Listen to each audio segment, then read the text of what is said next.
I got the magic Well- 8 ball. Someone else can do the trauma aisles.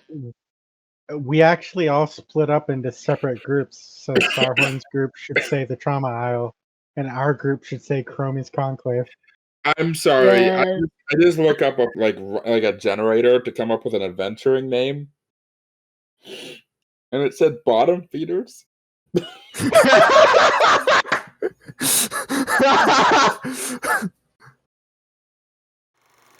We return to the adventuring party. Okay. Sneak around. Sneak. Okay, they're coming. Run away. Run away. That's the first time I've just like had fun with a match in a long time. So, last session, y'all realized that there was a plot that a bunch of you had been kidnapped over time, and people's memories of the people who had been kidnapped have been erased. There was a changeling that was kidnapping people one at a time, and had imitated Sid in an attempt to get to the Jewel of Three Prayers. However, due to Jurgen knowing his wife way too goddamn well, and Phyra having literally no chill, there was no fight. There was just an execution. Upon Apollo, Levki, and Vinthara rescuing everybody else, everyone got together and came and figured out what was going on, and then everyone sort of agreed in unison that we really got to pick up our fucking speed and figure out how to get to Alexian now, because the longer we dilly-dally, the more people are going to try to target us to try to get this Jewel of Three Prayers. So then everybody long rested. So on your sheets or whatever, if you need to hit a long rest to get your spell slots back, do so. It's the next day. It is the day after. No, I do want to remind. So Vinthara and Apollo wanted to do stuff. Sarhorn and Vinthara wanted to do stuff. Jurgen and Austin wanted to do stuff. And then, Don't but say like generally that. speaking, you guys are going to be splitting up into. I don't remember if you guys decided you were all going to go to one group or if you were going to split up into 3 different groups and go speak to all 3 of the factions. Levki was going to the Ruidium cult or whatever it was. Vinthara was also going to go to the cult. Xila knows Jordan that wants he's to going to play. go with them. Okay, so Jurgen, are you going to the Legions of Allsight Consortium of the Consortium? Are you going to the Consortium, the Allegiance, or the Cobalt? No, the Cobalt Soul. Whichever one you go to, I'm going to assume Tori is going to as Sid's going to as well. So yeah, no, I'm grabbing Sid. Yeah, no, you're going. You're grabbing you and then carrying you under my arm like a football. The only player here I'm going to railroad is you. Okay, so you're going to the Cobalt Soul, so Jurgen's probably going to the Cobalt Soul, right? Okay, yeah, sure. Why the fuck not? Yes. Be part of the story, Tori, for fuck's sake. Sydaan. Okay, cool. Levki, you are going to the Consortium, right? If that's the Ruidium cult place, yes. And then Sarhorn? I'm going with Vinthara. I don't give a shit about this. I really don't know how am I involved in all of this, but I'm going with them and I'm gonna help them because they help me out. Sarhorn, Vinthara. Don't make me make a Sabanrab. decision.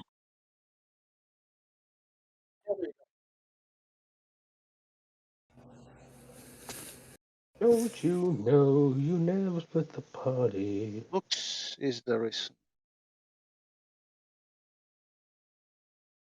And then Xila, where are you going? Keep those fighters hale and hearty. Levki is going to the consortium, right? Yeah. Yeah. Xila is the only one who's been here for any extended amount of time. And I think that in his research of the places, he knows that he doesn't trust the consortium at all, but he also acknowledges that the consortium would probably 100% have most of the information that Levki would want. So he's going to go with Levki to try to make sure he doesn't get fucking, that these consortium guys don't try to trick him into anything or try to, make him make any commitments he can't do. Phyra, where are you going?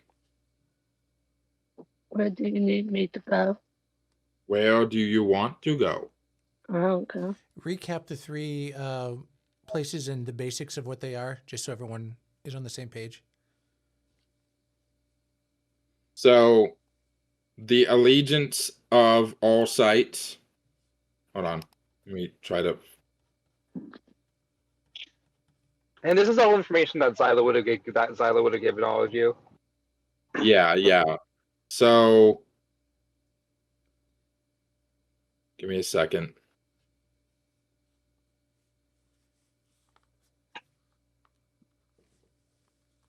So apparently I do have mage hand. The allegiance of all sites is the allegiance of all sites and the library of the Cobalt Soul are allies. They just disagree when it comes to the allegiance is a hold on.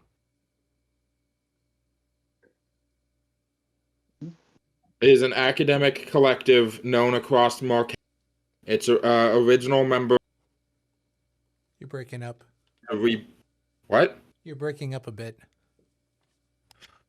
It's no good reason for me to be. It happens all the time. I don't understand. All right, hold on. Anyway, the allegiance, the allegiance of all sight is an academic collective known across Marquette.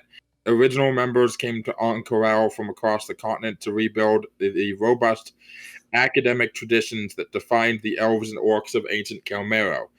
The allegiance of all sight is embodied in two of Kolero's academic institutions, the Terrest Schoolhouse and the city's largest center of education, the Crystal Chateau, an elite school of the arcane principles and the center of the allegiance's operations.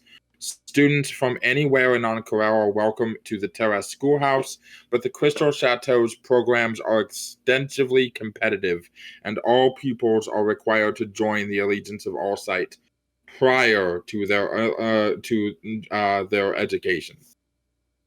The Consortium of the Vermilion Dream. This is a group of occult mystics that have assembled a membership of like-minded souls from across Exandria. The Consortium of the Vermilion Dream focuses on studying the magic described in folklore that has been dismissed as fanciful by more proper institutions. The group takes its name from its foremost object of fascination, Rudis, the ruddy moon of Exandria that is fabled to bestow ill fortune and suffering upon those who are born, enter into contracts, or begin new ventures under its baleful light. The consortium was founded by 5 influential individuals, all renowned in occult circles from across Exandria, who sought to gain wealth and prestige from their studies. And the Library of the Cobalt Soul was founded in the heart of Wildemount centuries ago, before any of the nations that currently wage war over the land were born. Its archivists have stood strong against conflict, propaganda, and upheaval during all of that time as their dogged hunt for the truth. Their mission has spread across Exandria, with advocates in various locales defying local government in the pursuit of the truth. The Cobalt Soul founded the Temple of the Mentor in Kolero nearly 150 years ago.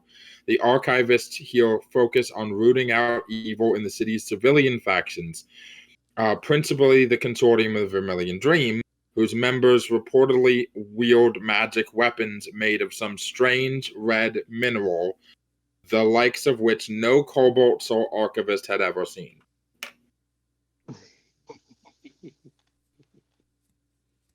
Number 2. Good. Okay. So, your Levki, Sarhorn, Vinthara, Xila, and Apollo are all going to the Consortium of the Vermilion Dream. Jurgen, Sid, and Sabanrab are going to the Library of the Cobalt Soul. Nobody right now is going to the Allegiance of All site, but if you went to the Allegiance of All site, you'd probably be by yourself. Yeah, I'll get that out of the way. Literally, one was go with Levki and Xila, 2 wasn't to go with Levki and Xila. She is avoiding Sid. So. Avoiding Sid? Damn.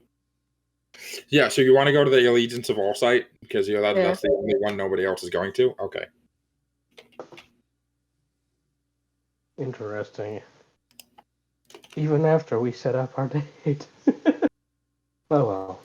Well, the date is still happening. This is more of a mission.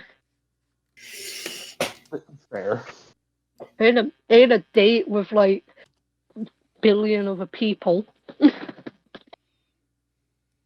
As Io kind of meets up with like before everybody leaves, Io kind of meets up with Xila, like in the main lobby. So, your people spreading out across meet with those 3, and we're going to go check to see if anybody else knows anything. If there's like some sort of alternative option. There is actually something that I could send you all to do. As far as I know, we're all, the majority. She raises her eyebrow at you sending them to do something, as if you're in charge. As a suggestion, you don't have to take it. Don't worry, I'm not taking charge. Just it would be a favor, and we've saved each other's lives so many times. I think we all owe each other a lot. I'm not to mention me owing you. It's mutual. She chuckles. Nice save, Lizard Breath. All right, what do you need? I generally don't know any of you peoples, but I'm looking forward to meeting you. Xila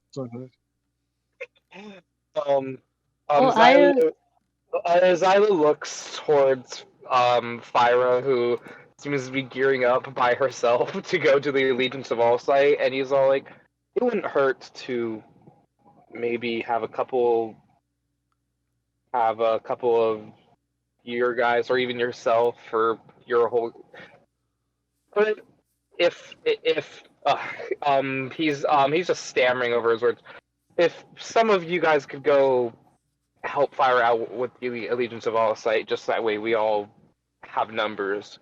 Are you really going to stand someone to babysit me? Yeah. There's a smile on his face.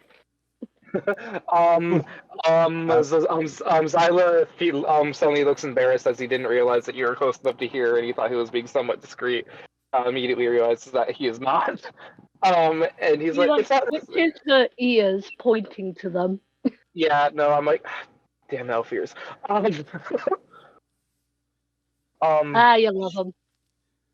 Well, I can, I can send one of my guys, one of ours. I think someone's already going.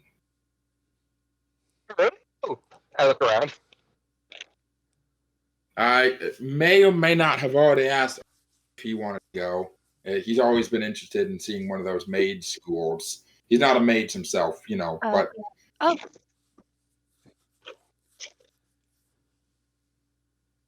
Hello? Yep, we can hear you. Yay. Okay. Sid, I'll fight you. Now, before we break up, can I see Jewel real quick? Who has Jewel? Xila steps up. And you showing it to him? He's currently wearing the jewel as essentially like for lack of a better term, a belt buckle. And it was at this moment that Sabanrab's been a doppelganger this entire time. Oh my god! He's got the jewel the jewel of 3 prayers as a belt buckle. If you look at if you look at the art that I had commissioned there in the character art there, oh boy, it's a bit far up. I'll just. Where the fuck is it? It's so high up. Where'd it go? Where the fuck did it go? There we go. I'm just going to say here in the. You can see it as the belt buckle, as like the thing on his sash. Okay. Sabanrab will kind of is that like a necklace that you can wear around the neck? Yeah, for sure. Okay. Sabanrab will just he'll take a close look at it, and then he'll kind of back up a little bit, bring his hands up to his own chest plate, and after a few motions and incantations, and an exact replica of the Jewel of Three Prayers appears on his chest plate, but just as a picture, not as an actual grabbable object. Thank you. This will do nicely. Sneaky. Mm. That is all. Deserves some shiny bling. Galcerid like strokes his chin. That's a really good idea. I'm sorry. Dormant strokes his chin as he like looks at who left. Oh, hold on. Dormant strokes his chin. That's a really good idea, Sab. Here, let me try. Io, come here. Gonna bling you out here for a second. As he's gonna use, I'm assuming you use minor illusion. I actually used magical tinkering, which I could do two effects at a time, but right now I made a picture of the Jewel of Three Prayers on his chest plate as if he was wearing it. Is a 21 enough to? Wait, Sid. what? Roll perception. Perception. Quit trying to steal his belt buckle so his pants fall off. I mean, that's not complaining. Look, it's Levki's job to charm the pants off of Xila. Oh, It's my job to dominate. You bend over. He's not great at it. Xila has 80% of the charm in that entire relationship. 3 people.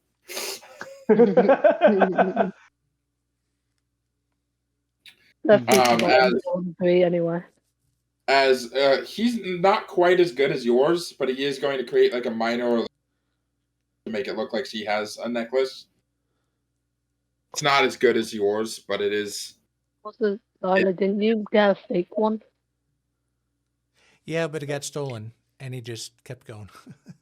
Yeah, he made a fake one that got nabbed. All right.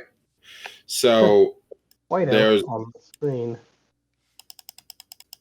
There, I'm gonna mark where the bathhouse is real quick. Draw. Let me make it yellow. There we go. As Xila.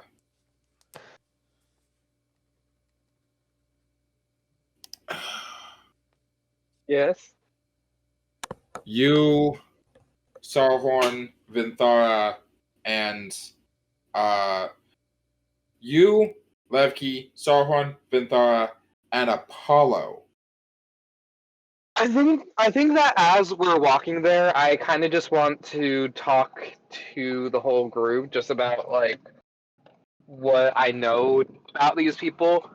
So as we're walking, I'm just like sort of like saying out loud, like, all right, so these guys, they're mostly hold on, accent time. All right, so they are like mostly interested in things of.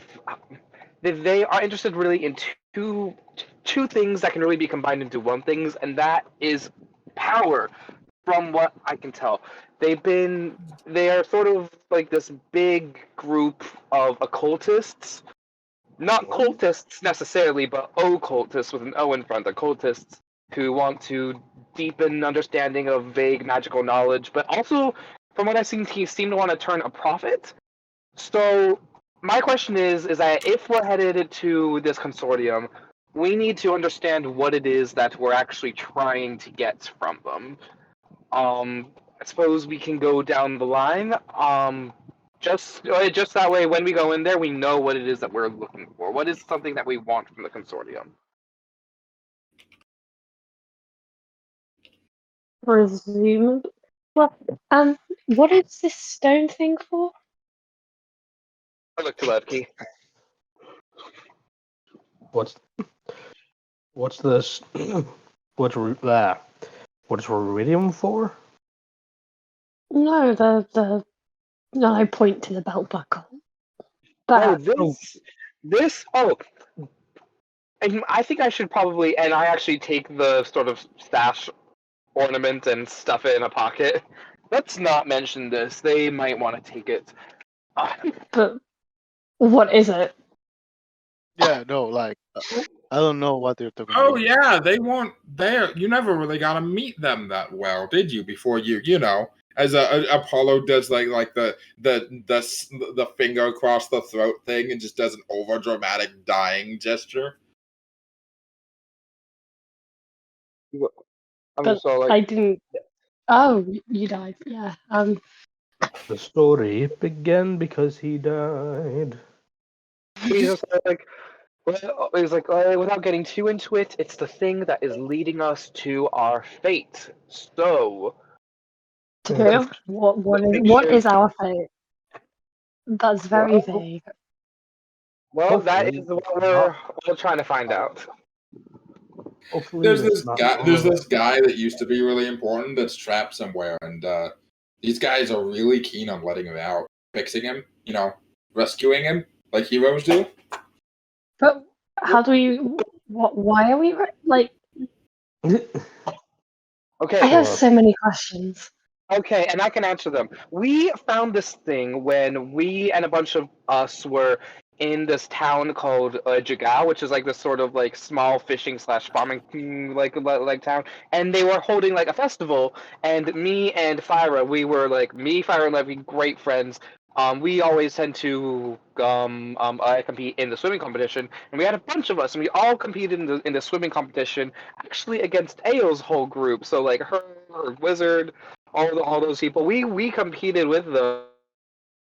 I cannot swim. With them on a swimming thing, and so we swam into this cave, but there was like a secret pocket after fighting a shark. And then, like, we found this secret part of the cave, and in it was like this mystically glowing amulet. And I decided to grab it, and we all had this incredible vision of this guy who we later learned whose name is Lixian, like basically guiding us to, hey, I'm trapped and want to be free, and this is your destiny and your calling, and so I am very much pro rescuing Elixian. So that's what I'm doing. Do we know And why he was imprisoned? we know that it happened. We don't know much, but we do know that he was a hero from before the calamity or during the calamity. So long time ago. And Does from that what name ring any bells for me? By the way, yeah, it does. Dan. Well, you died before the calamity actually happened. So, the actual direct events of the calamity. Roll me. Is that a history skill? Is that a thing? Yes. Yep, history. Yeah. Roll me a history check. I'm bringing. Ooh, that's a 21. Fireball. Does a 21 get me?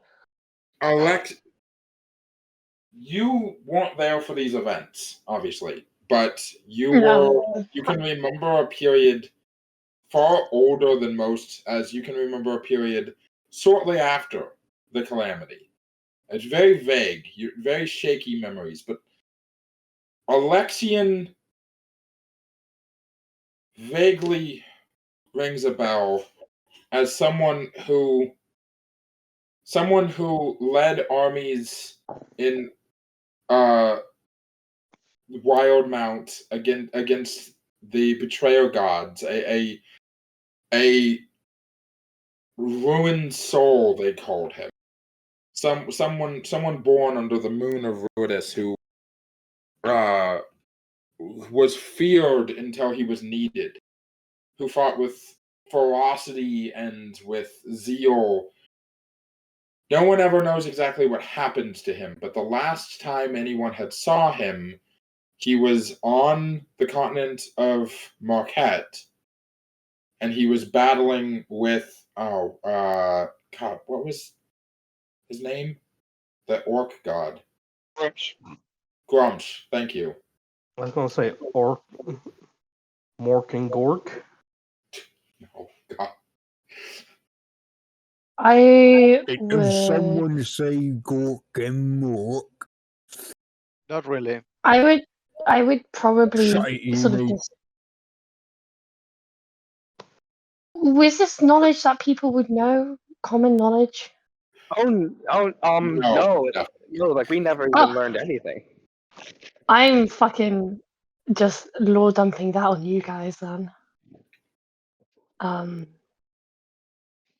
Like from what you understood, this is a guy who literally fought, a mortal who fought and presumably lost, but still fought a god themselves. You know, And you know that he was actively blessed and backed by 3 different deities. oh shit.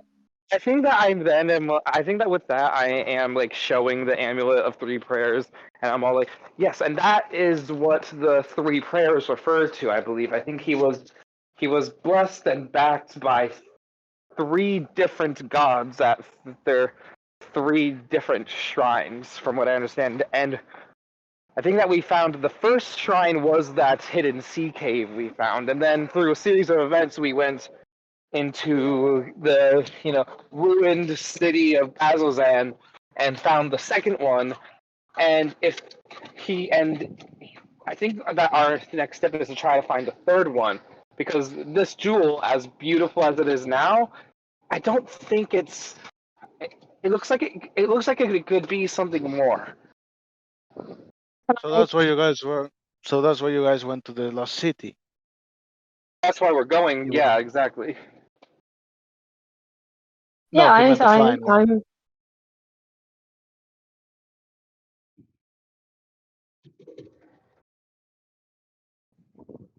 Sorry. No, it's okay. I'm thinking maybe we go and see what they've uncovered about. So just to sort of circle back to my original point, what is it that we're actually looking from the consortium? Just allyship? Because because with my experience with them, we definitely can get them on our side, but it will definitely be for their own interests, and they can't be counted on not to throw us like stab us in the back if it means benefiting them. That's just my idea of them.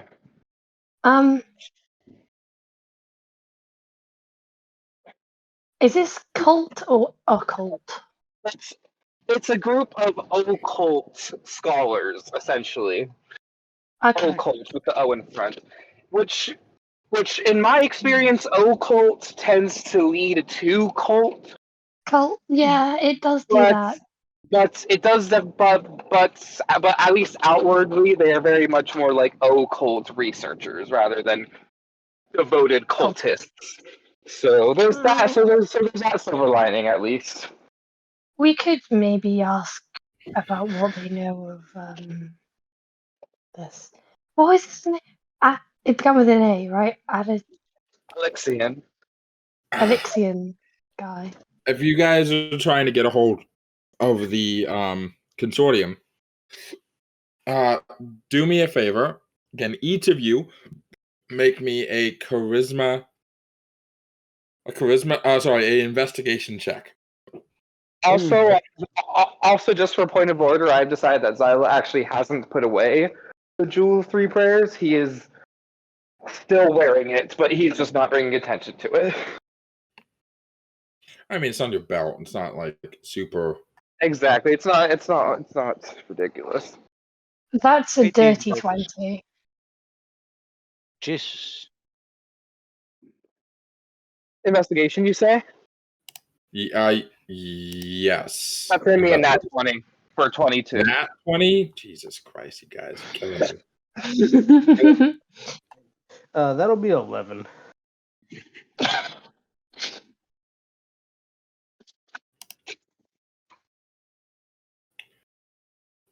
Don't worry, the good luck will run out soon.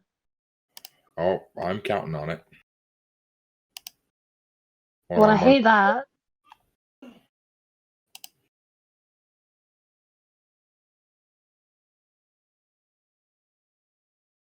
One second. Do we know the names of these gods, by the way? I believe that the second do we know the names of these gods? I know Sam knows the names of some of the gods, but I don't know if Xila does.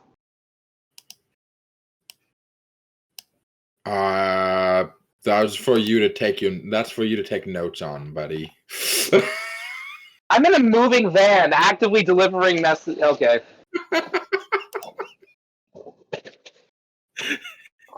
Fight me.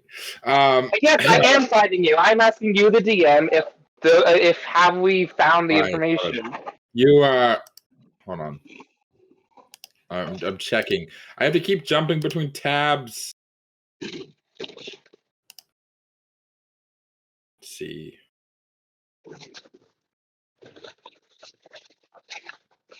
Anyway, I'm going to, in the meantime, decide that Xila doesn't know the name. I think that he knows the name of the second one because that one was fairly obvious. He knows. I think he knows that the Azulzan shrine was Avandra, the Changebringer. Yeah, you know Avandra. You definitely know Avandra. Hold on. I'm trying to find.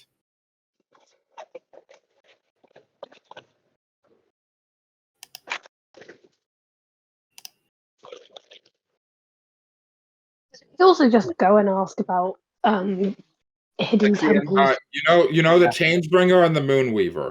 You know those. Right. So he's like, we know that like the first one we think was a shrine to the we know it was a shrine to the Moonweaver, and then the one in Azulzan was devoted to the Changebringer, and it's anyone's guess who the third one could be. We haven't researched that far yet. I mean, we could probably go under the guise of, hey, we have like a research paper to write, and we were wondering like what information you have on this. Maybe we should go. So we're just going to the consortium to see what they know. Is that what I'm getting? So well, just to get on your investigation checks. So you guys know Xila and Vinthara specifically that member the consortium are extremely difficult to get a hold of. They are not public figures most of the time. However, you've learned by like asking. You guys spend most of the day going around and checking, and talking to people through the city and trying to find where the consortium might be. And you find that the red-robed occultists that kind of match the description you'd expect tends to meet at a tavern called the First Eclipse.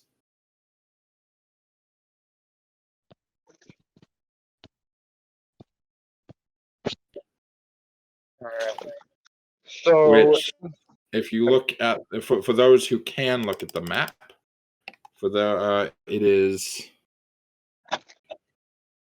over in this general area. Hold on, over in this general area of the city.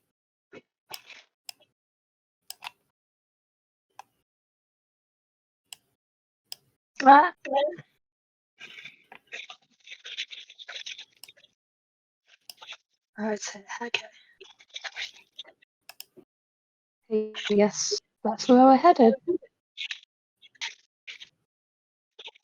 We could ask around, and I think what we could do is we could ask around and see what they know, and then just sort of see where that leads. Do you guys want to head to the First Eclipse? Yes, probably, but before we do so, I am going to specifically pull Levki aside and just and just be like, all right, what is it that what is it that you're looking for? Because I don't think I understand yet. For me, academic curiosity. I'm not quite sure what I'm looking for, but I'll know it when I see it. Rather kind of sighs. He's like, all right, I trust. All right, I'm gonna trust you on this one. I am here because I don't want you to get drawn into something that is too deep over your head. Can you promise me that you'll work with me to help not do that? Because to be told, I do not like or trust these people. Yes, I will try to work with you on that, but we will see what it is like when we get there. Yes? All right. And like he's about to pull like away and like rejoin the group, except like then he turns back for a second. He's like, also, is something happening with Phyra? I haven't been able to quite clock a beat on it, but is something off? Am I missing something?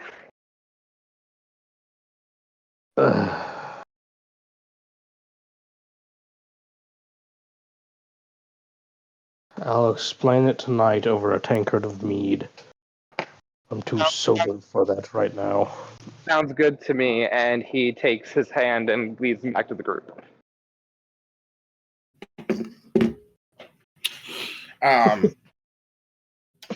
As we will cut from you guys for a bit to those that went to the Cobalt Soul. You guys would have gotten mail quite a while ago. I kind of forgot to mention it. My bad. Question would have given you guys each like letters, like a letter to the group as a whole, letting you know that Iwo Zalair, who is would like to speak to them at their earliest convenience, and to come see her at the Temple of the Mentor if they're interested. So you guys arrive at the Temple of Cobalt Soul. Let me check where on the map that is.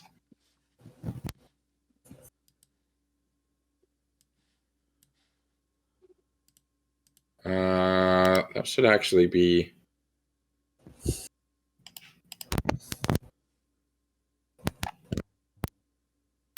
Ravine District, River, the Ridge. Got some popping from Jurgen's mic. What? There's some popping from your mic. Is it in the Sigil District? It's probably in the Sigil District. Anyway, yeah. I don't know. You're some popping in my mic. That's right. I I said don't it. know, but if I had to guess, probably over there somewhere. It's the fucking Cobalt Soul.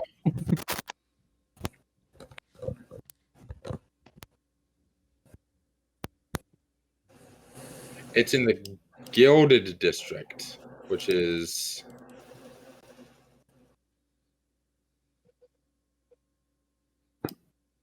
over here, actually.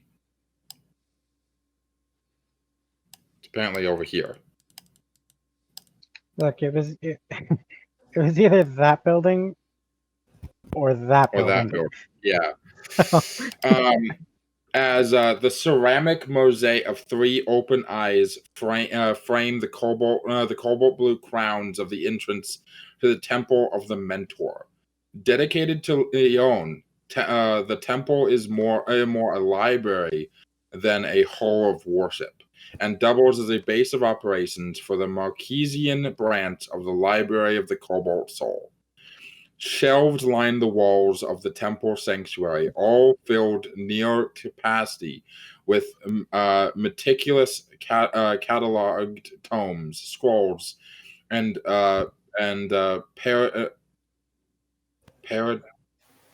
periodicals that are available for public interaction. Periodicals. Staircases lead up from the sanctuary to the resident apartments and the scriptorium, and up further to the quarters of the Cobalt Soul's higher-ranking members. Stairs lead down from the sanctuary to locked doors opened with keys only a few select individuals in the Cobalt Soul's higher curators possess. Behind those doors, only a few can guess what the Cobalt Soul is keeping under lock and key. The entire expanse is lit by continual flame spells. At the High Curator's behest, a sordonic monk named that's for me, not you guys. As you guys approach, Question, who, to remind you guys, is kind of a cute little naughty Velma-esque tiefling with big glasses and orange skin, runs over to you guys.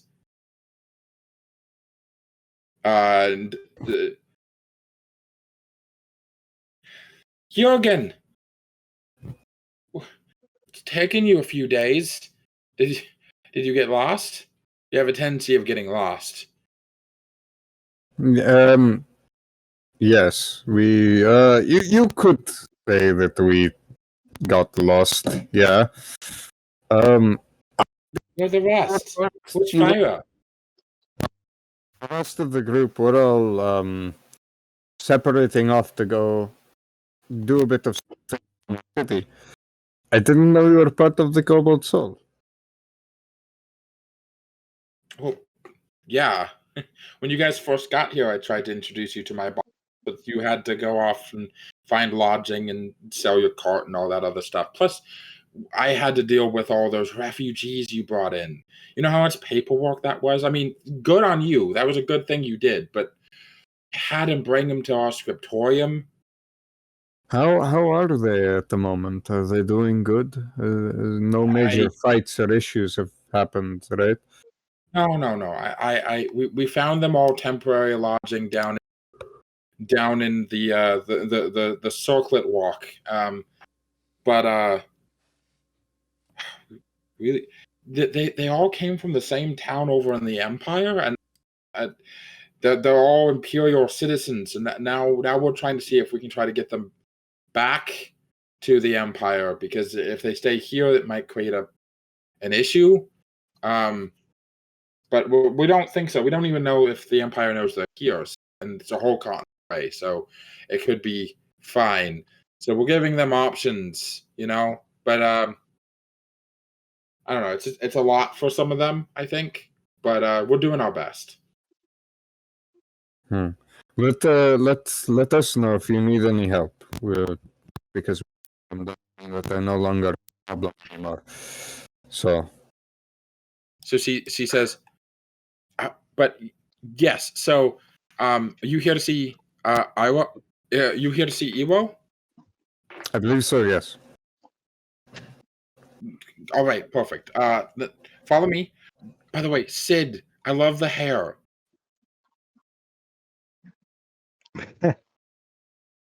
Thanks. What didn't you have bangs when I saw you last?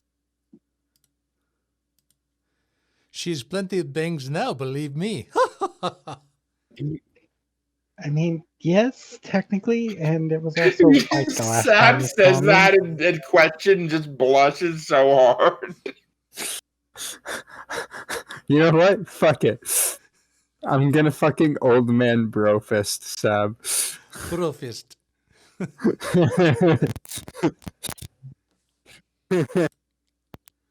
As they lead you up like a set of spiral staircases through the library up to like the top areas, and they open a door and say, "Mr. Iwo, they're here. The adventurers you wanted to see are here.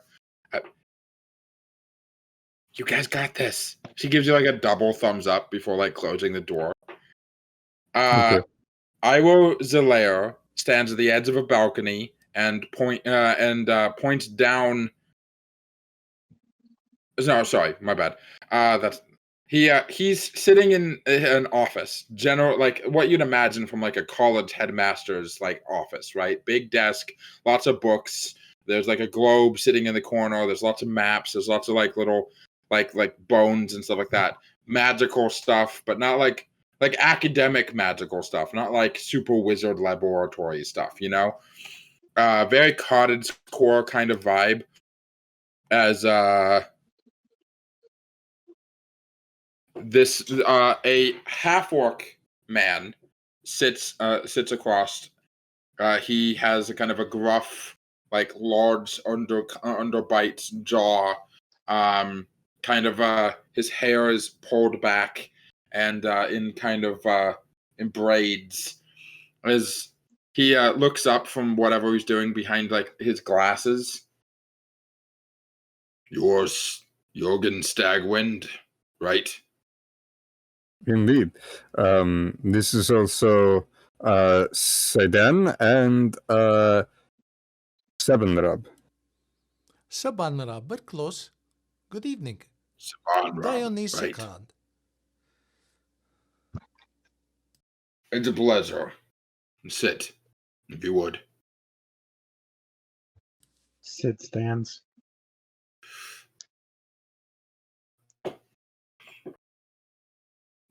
Do either of you guys sit down? Yeah, I'll take a seat. No, definitely sit down. Yeah, Sid's standing up. If it accommodates his massive tail. Come on, Sid. My knee's right here. Grab some seat. There are dragonborn in the city. Trust me, they have chairs with like little holes in the back. No, it's,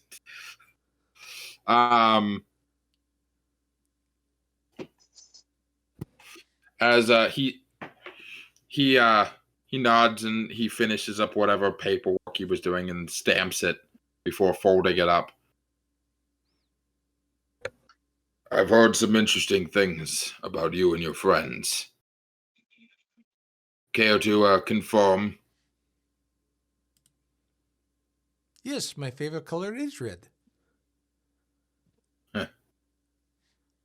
I heard you're from your lot comes from the Dwendalian, not Dwendalian, come from the dynasties, right? Most of us, yes. We are traveling very far away from where our homes usually are. Very far away, right. And you were at the Betrayer's Rise, where you cut your way through it and made it out alive, right? Indeed, yes. Not without, adequate injury sustained. That could be expected. Yeah. He looks between the three of you. As I was told by Apprentice Question that you would be in need of my assistance. Yes, we're trying to learn a bit more about we're trying to get a bit of information, if possible.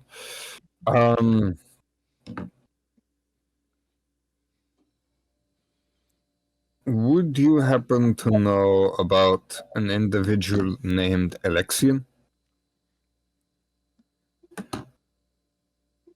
Don't know anyone by that name. You looking for them here in the city? Not someone in the city. Is an old person from history, a champion of the gods.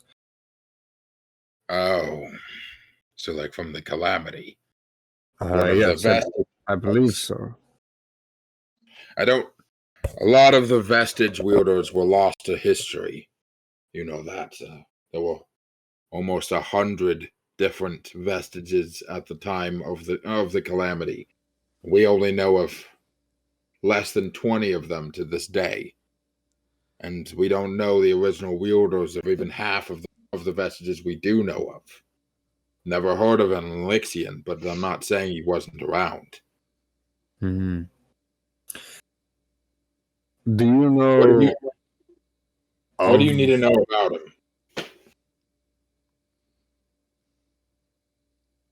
There is.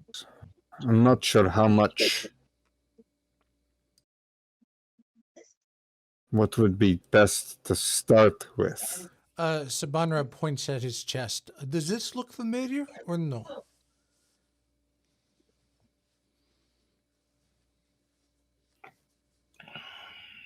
What's on your chest? Wait, do you have the Jewel of Three Prayers with you?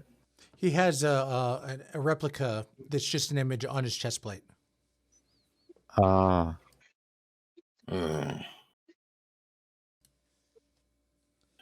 I've never seen such a thing, but it looks like a capable magical item. It's an item known as the Jewel of Three Prayers.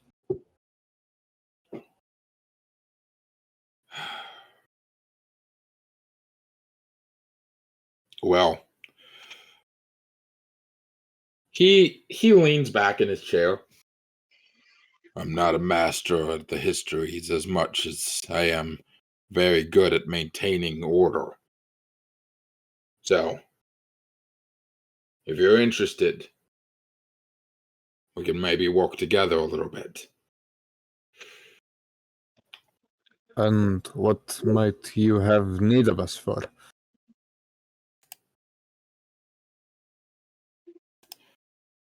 He stands up and walks over to the edge of the balcony, gesturing downwards and nodding for at least one of you to come over. Sid, you're the one that's standing. Fuck you.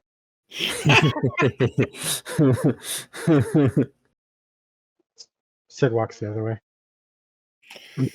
He Use Nah, she'll go telekinetic over. thrust. You She'll get go thrown over. the opposite direction. She's going over. he points down at a pale wizard wearing academic robes. Wizard who has numerous body piercings and seems to be minding his own business while just reading a book. Next to him is a staff topped with a carving of a snake's head. Oh, excuse me. You're not excused. Pretty similar to Vinthara's, actually, but not quite the same. He whispers over to you, Sid. Our investigators report that man is likely a cultist of Zahir, the cloaked serpent, one of the betrayal gods. If you want our help in figuring out all this stuff about your lost hero, well, follow him back to his home without causing a scene. Find out why he's here, and if he's to cause trouble, bring him in. Turn him over to the hands of the Ord. Then report back to me when you're done. You do that, keep the city safe, one less cultist on the road. You have access to our libraries. All of our libraries. Could you tell me a bit more about the cultist? Like where he frequents, who he tends to be in contact with? He looks at you. He's right down there. Just follow him. Sid's gonna take her sword out and throw it out of the window, but like off to the side so he's not landing directly in front of everyone. She's gonna walk over and smile, kiss Jurgen and say, I'll be home later, and then teleport out. Fuck that, I'm coming with. You're not getting away from me. Come on, Sab. That absolutely happened, by the way. She's doing that. Actually, could I have insight check to the guy, like retroactively? Yeah, sure. Go ahead. Kind of like got a thing for like his vibe. Yeah, just your vibe checking him. I get you. Yeah. All right. Give me the money. Oh, that's a 16. So total 21. This guy genuinely cares about keeping dangerous people off the streets. He does not like cultists and bullshit running around. He's kind of just testing to see how capable you guys are. It's likely that he has more things that he'll want you guys to help him with, but as of right now, this is just sort of a test to see, because like apparently Question has been talking you motherfuckers up. Solid. So he's trying to see if the subscription is worth it. You know what I mean? He wants his free trial. Fuck yeah. I know I wasn't there to see it, but how did he react to me just teleporting out of the window? Very little reaction. These are the monks of the Cobalt Soul. Doors are optional. I know that, but I was just curious to know if he had like a raised eyebrow, like a nice job, kid reaction to someone walking in from the public and doing it. Probably. As I'm gonna be right back for like give me 5 seconds. I can refill my water. No problem. We are cutting. You know what? Have Sid describe shit going on. No, we're cutting to Phyra. What in hell? Okay. No. Come on, man. So go to hell with me. We're gonna have a grand time. We all gonna. Hey, Phyra. Yeah. Phyra, Sid threw the sword a little too hard. Make a dexterity save. No. Okay, got it.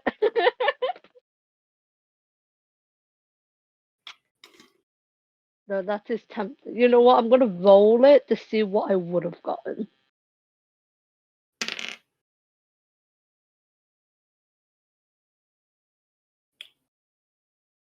Don't take what I rolled. What did you roll? 2. Ha! I got 21. I'm fine. Yeah, but we're rolling for Clover, not for Phyra. Oh, for me, no, it's an instant nat 1. I don't pay attention. Orvin is just like, for when you guys imagine Orvin, just imagine a blonde Shaggy. Just imagine Shaggy with the little scruff and everything, but with a little bit more muscle and like leather armor and stuff. As he walks and he walks alongside you guys, just like awestruck by everything. He's like, damn, I've never been to a city this big before. I've never been to a city that was a desert. Phyra, you used to be on the open ocean. You ever been to a city this big? Oh, on account, I probably have. Yeah, a few times. Damn. This is kind of my first time being so far away from home, you know? I mean, I'm used to the desert. The desert's not the problem. It's not different kind of desert. Bit overwhelming? What? Bit overwhelming, how big it is. Yeah. It's like everywhere I look, there's something bigger.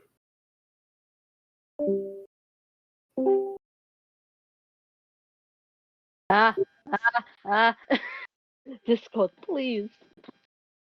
What was the abandoned city you went to? Well, I was out of character. The city of shit.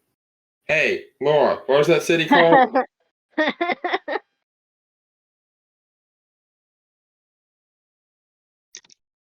I don't fucking know. It's a city. Was it Evelier?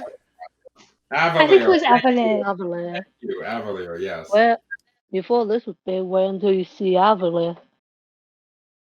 Oh well, that was your thing. No, we might swim by it again. You never know with this group now. Swing by it. You know, everything was a lot more simple back. Not even a year ago. Not even a few months ago. It was only maybe a month at most. Yeah, the simpler times.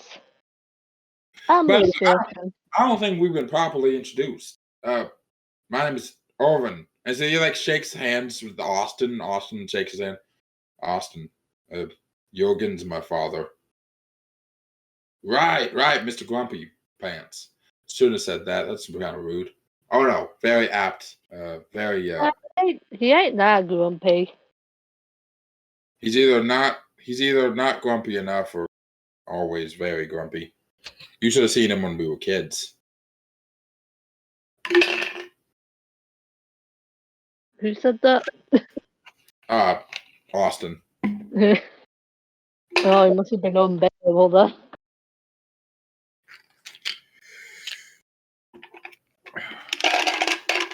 He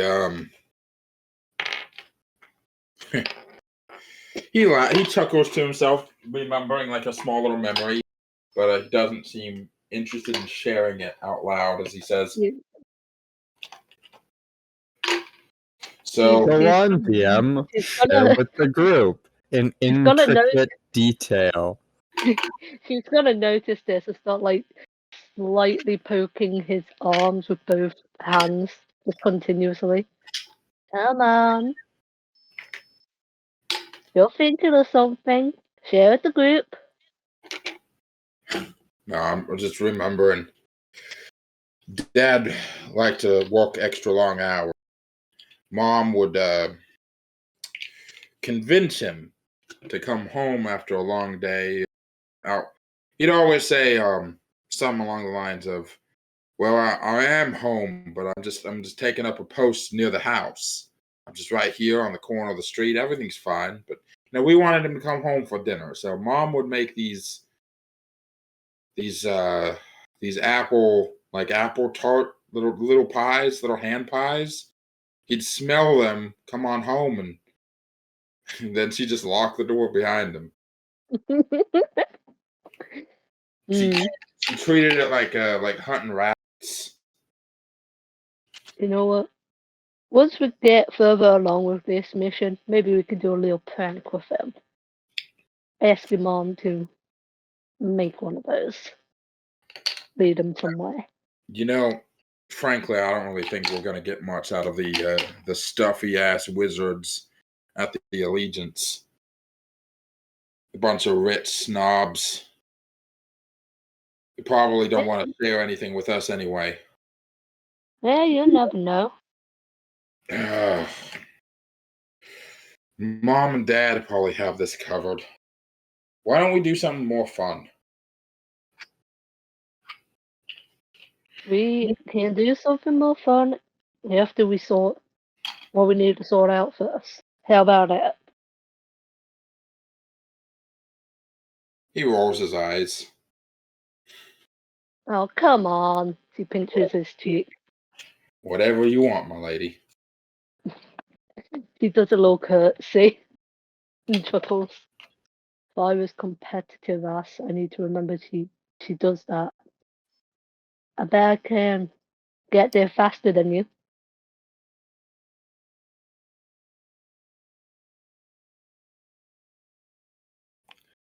He squints.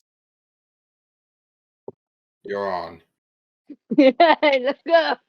The other people who are with us are invited to the pet.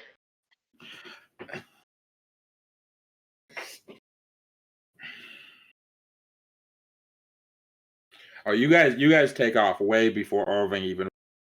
Radicious. What's going on?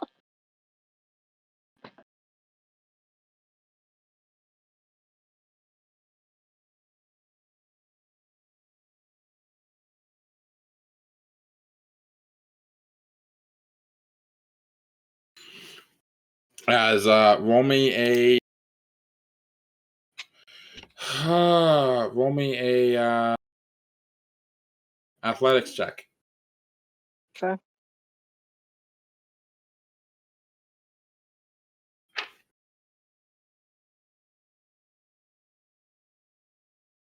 Dirty 20.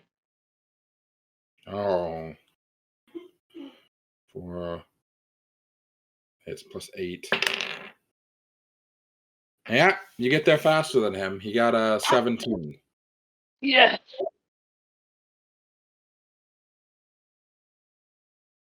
Just like she's like running and she lets Austin run past her for a little bit, making him think he wins, probably getting smart and like confident, and she just picks up the speed and goes past him and gets there with a little smirk on her face.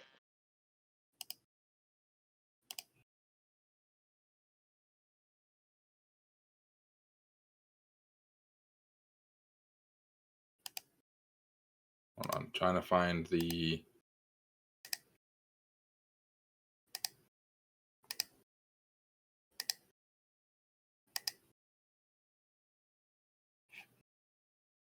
There it is. An immense structure of smoky quartz and white marble. Crystal Chateau is a major landmark within the Sigil district. A small steam wind winds through the gardens around buildings and before flowing into an opening into the main hall, where a bubbling sound as of its water is said to help inspire the highest of thoughts. A white iron fence closes off the premises to all except for all site members. As you approach the white pearly fences, as a large blue dragonborn stands guard.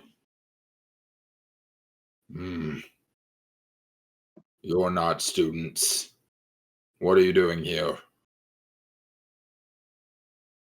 We weren't we were invited to talk about something, right? No one invited you. Okay. We were sent here to talk to someone about something. Well, we were told to come here to talk to someone. Told by who? And talk to who? Who sent us? Who am I talking to?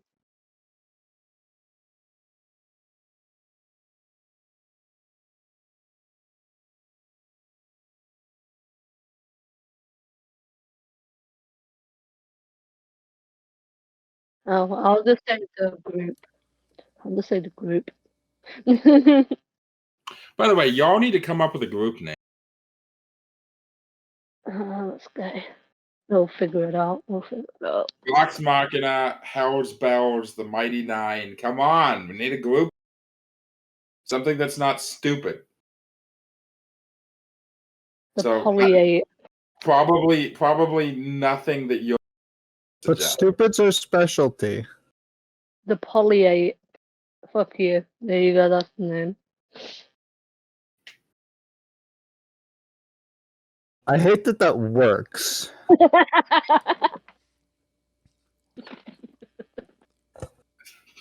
the magic 8 balls. I don't know. Magic 8 balls. Yeah. I'm down. I am so down. Speaking of which, I do have the magic 8 ball, but it's at home. I can't. No. It makes literally. I got the gift, and I was told by my mum, "This will help you decide things." That's accurate considering how awful you are at deciding things. Because I genuinely don't care. People think that I care, so they ask what I want to do, and I don't care, and they get angry. You know what? Phyra's just gonna panic with the name and call it the Magic 8 Balls. Fuck all of you. Who are we specifically? You don't know. So it's just the head of the place. Maybe. Well, the magic able sent us, and we need to talk to the head. The Chromie Conclave. He raises his eye bridge and he just the magic 8 balls. Like Phyra has like tried to keep her face like the straightest it can be, but internally she is trying not to laugh. Perception check. Fuck you. Perception check. Fuck yeah. What do I roll to hide my Deception amusement? Deception. The trauma aisle. 18. You know what? Each free group thinks of a different names. Oh fuck yeah! One of you guys have to do the trauma one.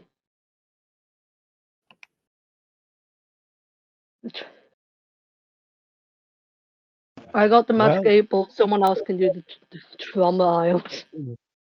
We actually all split up into separate groups. So Sarhorn's group should say the trauma aisle, and our group should say Chromie's conclave.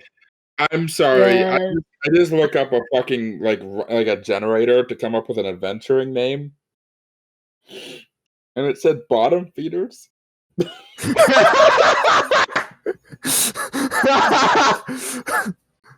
Okay, we need. You guys are in a separate group. You choose what you guys name yourselves. I'm keeping the magic 8 balls because I just said it, so fuck you.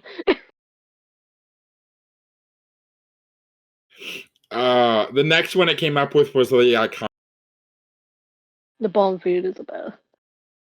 The bottom feeders. It's so beautiful. I love that name. It's very accurate. It is. It's so accurate. It's unreasonably accurate. Some might say. I got another an one. 18. The rear guard. The rear guard. It's up to him if he wants to roll against me. I got an 18.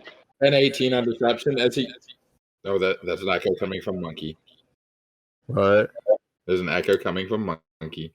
Oh, I will be muting myself. As he says, right, I think I heard of them. Magic 8 balls. I think I've heard of them. Just pulled that name out of my ass. Yeah. Yes, you have definitely heard of us. So you need to talk to someone in port. Do you have like a message? Like what are you doing here? I'm not quite sure how much I can really tell you, but shit's going on. Austin leans forward. My partner here, it means to say, is that there's we're specialists dealing in a field of expertise that the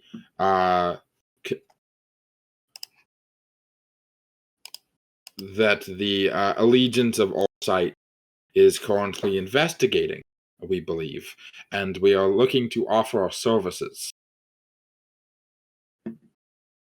So you're mercenaries? Yes, we're mercenaries. Oh, right. Why didn't you just say so? Because I'm complicated and stupid. She's one of those things.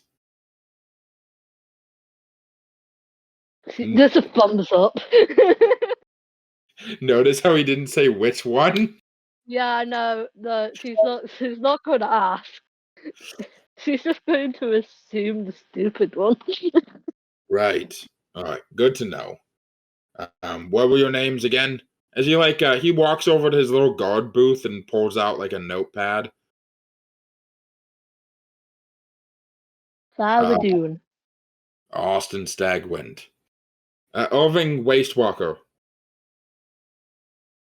Wastewalker. Right. Okay.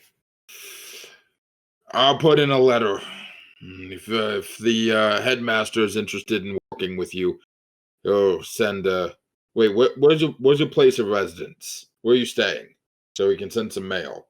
What's the place called again? This is a bathhouse. Romy's Sorry. Romy's bathhouse. Right, Romy's bathhouse. All right. Well, if we're looking to hire your lot, the headmaster will send, or one of the professors will send mail ahead. How does that sound? So repeat that. I was writing something. He said that if anyone from the site is looking to hire you guys, they'll send some mail. Sounds good.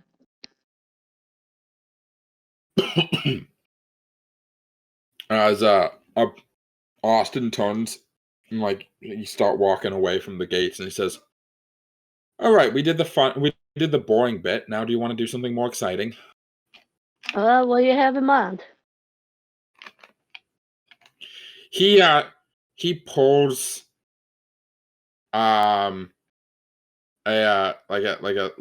smile, and a big smile, and says, "Got a bit of an idea.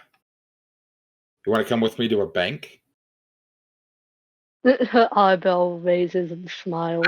I promise we're not stealing the bank. Oh. We're doing something more worse than stealing the bank. Oh, she was about to say you're making a rogue excited, and then she stops herself. And she leans in. Oh, really? Oh, yeah. I'm in. Irving, we're not getting arrested, are we? Because I'm too cute for prison. Well, it depends. Are you good at hiding? I'm not bad at hiding. Good enough. As you guys get to the first eclipse, this is a small tavern, just a kind of small wood and stone. It's kind of a dwarven style tavern. It's not very fancy. It's not very big. It's kind of a dive bar, all things considered. You walk in. There's a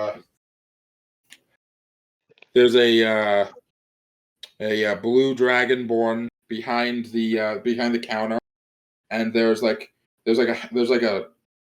kind of a half orc woman sitting by herself in the back, just drinking and reading the paper.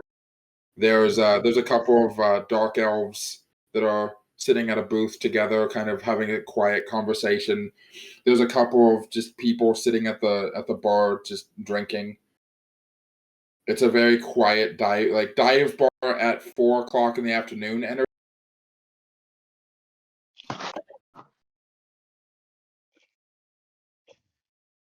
Vinthara will just sort of waltz on in there and head to the bar.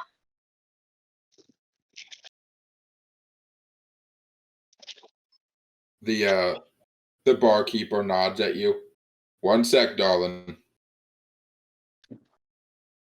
Sort of just perches on the bar stool and just sort of takes a moment to scan the room. Does anyone look particularly occulty? Not more than normal. Xila, what are you doing? Let's see. I think that my eyes are pretty much just like I've scouted out these organizations before. So is there anyone that I recognize, even if it is vaguely? The Vermilion Soul is a group that you've only heard about. You've not met anyone that you know is a member before. They're very secretive. They're not a secret society so much as it's similar to the Stonemasons. If the Stonemasons didn't have public meeting places, everyone knows that they're the Stonemasons thing. Everyone knows that there are probably a bunch of people they know that are affiliated with the Stonemasons, but most people don't know anything about them. Certainly don't know where they hang out or what they do or how to get a hold of them. They're not so much a Alright. secret society as a secretive society. I see. Let me check something. Let's see. I am going to.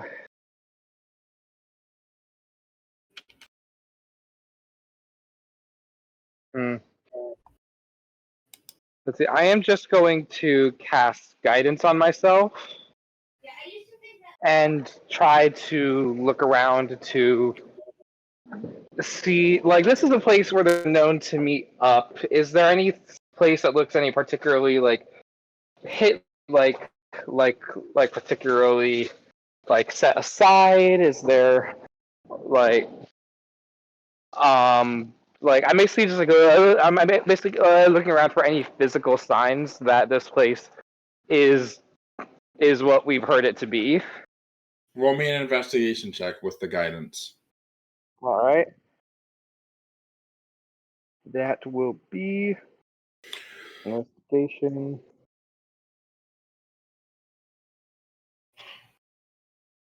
Total, that's going to be 18. So there's a lot of multi-seat booths in here, for sitting down with groups of people. The decorations are also, there's a lot. The place definitely leans towards blacks, grays, and reds when it comes to it's tablecloths or it's curtains over the windows, those sort of things. None of the people here seem to be inherently dressed or acting in a way that you would expect from a member of an occultic society of Lovecraftian investigators, basically. But the place definitely does give off a meeting place where they would normally not on a regular basis, but enough that other people who aren't members of the group would notice. I think that if that's the case, I'm going to go and saddle up by the bartender.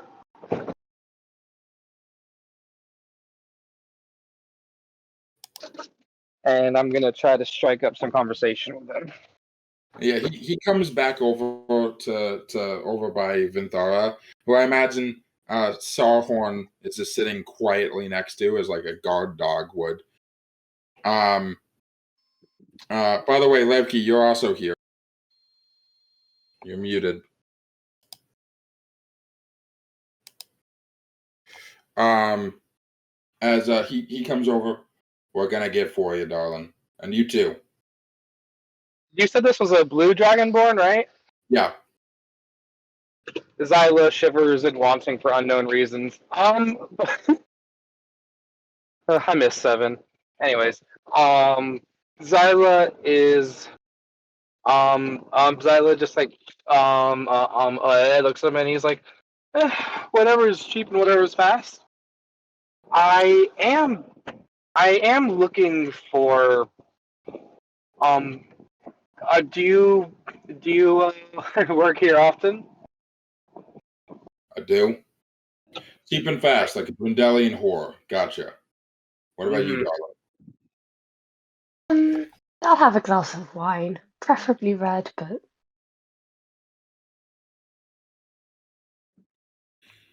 Red wine. Right. See what we got for you. Any specific regional preferences? We don't have a big stock. whichever one you think I'll enjoy the most. And she winks at him. God damn, sis. Keep it in your pants.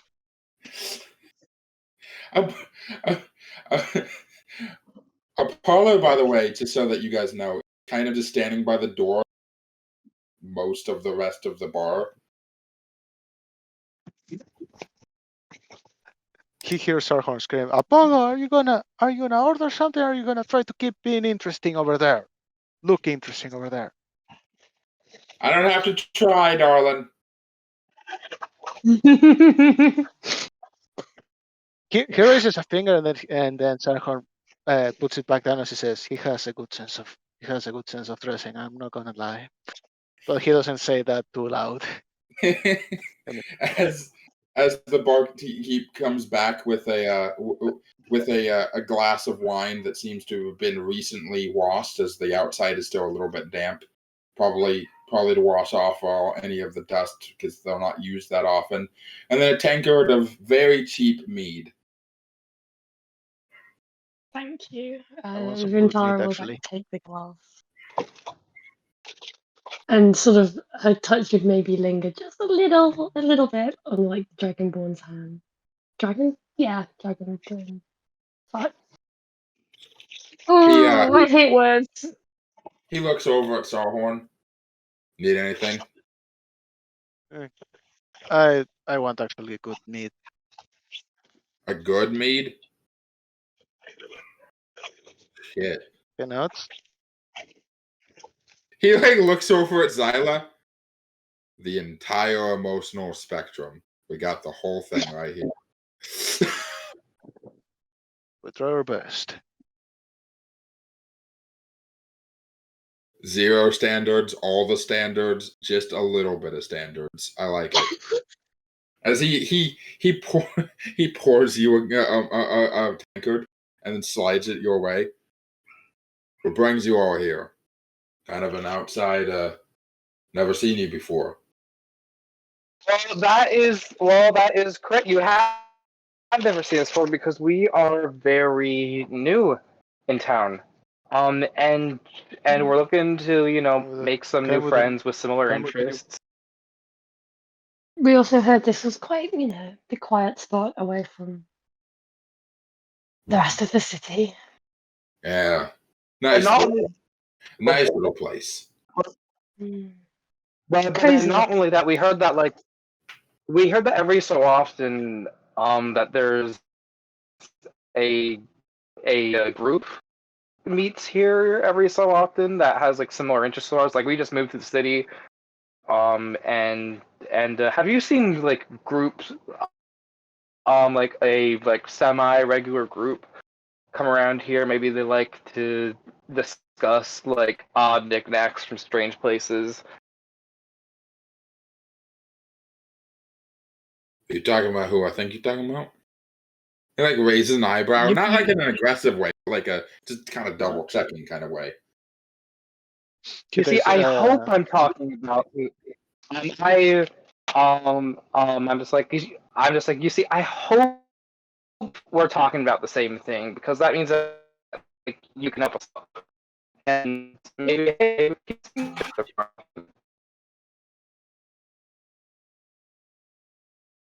That was a lot of recording, yeah. As he nods and he says, "Hey, finish your drinks." I mean, With I hope we're pleasure. talking about the same people. It would be very funny if we weren't. Hey, honestly, even if we're not, like, hey, then we find people with weird knickknacks, and that's always fun. Looking at the list that Clover sent and realizing that literally all of those are Clover. All of them.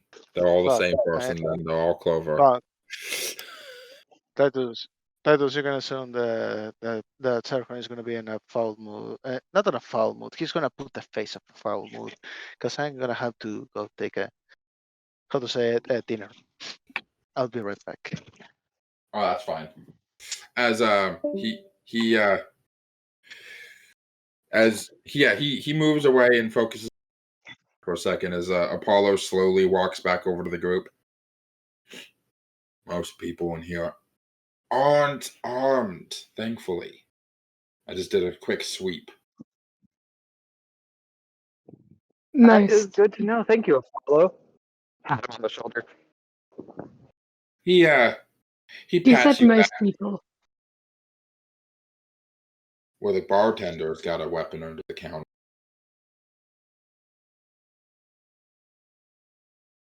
Heavy cross.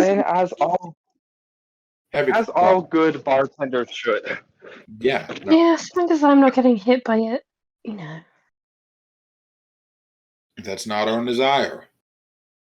As he just grabs Sarhorn and finishes like the last of it for him, and then slides it back over to him. Sarhorn just has a look on his face like, God damn it. Murder, he's seething.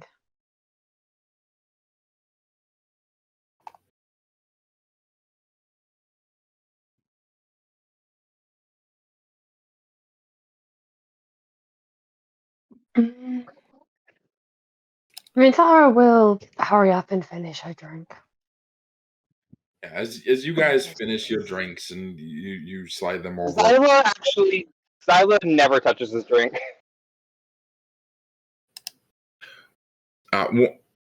Either way, once you guys get up and get ready to like start heading out, he comes back over, and he kind of like he like hisses in your direction and like walking past. Don't go talking about it too loud out in public. Not everybody's a fan of him. Go home. Wait for a letter. Right? Glad that look. Thank you so much for I guess the introduction. It's been a pleasure. And don't worry, lips are sealed, dear.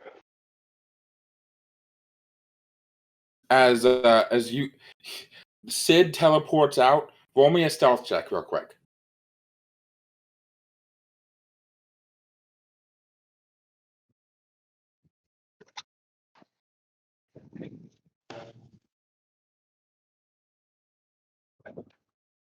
No.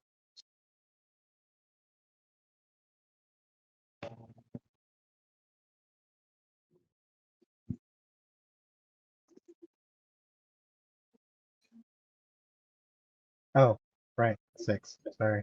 Forgot that I don't have that set up anymore. What'd you roll? 6. Oh. So yeah, almost immediately after landing, even though you're like 20, 25 feet away, he quickly gets up and like he doesn't like show signs of like running from you or being afraid of you, but he kind of like, who's that weirdo who doesn't know how to use a door? And like picks his staff up and just starts walking away. As like after a few moments of like you just hear like Sabanrab and you're huffing just like run up to you like, from like around the side of the building.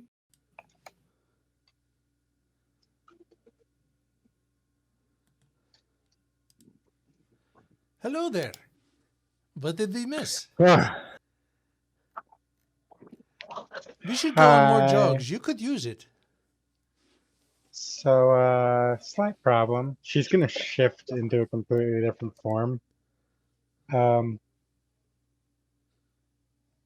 know what? She's actually gonna take the form of a dark elf. And just, hey, we gotta go that way. And she's just gonna start following the guy, but like one street over, you know?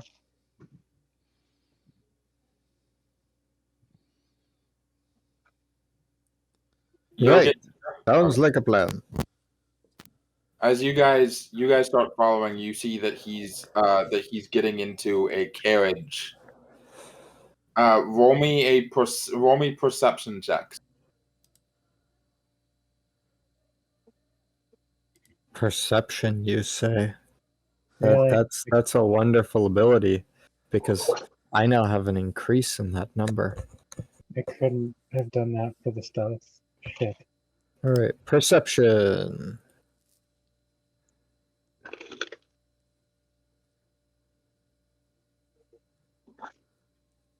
Teehee. Teehee, one might even specify. That's a 24. I rolled a natural 19. Okay. Sab? Dirty 19, but my passive is 24. Okay. And Sid? 19. My Okay. passive is. You guys all hear.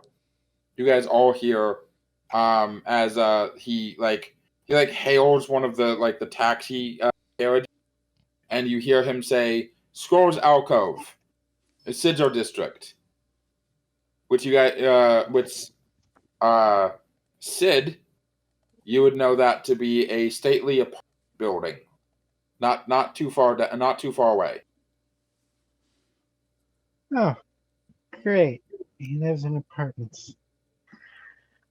Oh, this just got a lot more taxing. Let's go. Let's hail a taxi. Okay, so whoever's It'll paying be less conspicuous if we hail a taxi. for You know whoever who's paying. for whoever's paying. Well, you don't have all the money on you right now, Figer. You still have to pull it out of the bank. Anyway, Yeah, whoever's like I said, paying you know it. who's paying. It's Jurgen. Oh, it's 2 silver pieces per, so that comes out to 6 silver pieces. I'll toss a gold. Does Sab have a gold? He keeps giving away all his money. Somehow he's back up to 1475. I don't know where that came from, but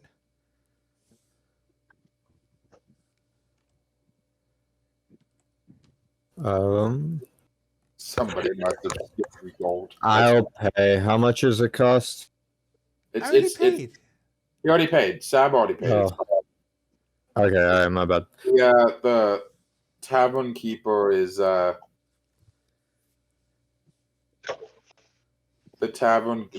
sorry, not tavern keeper. The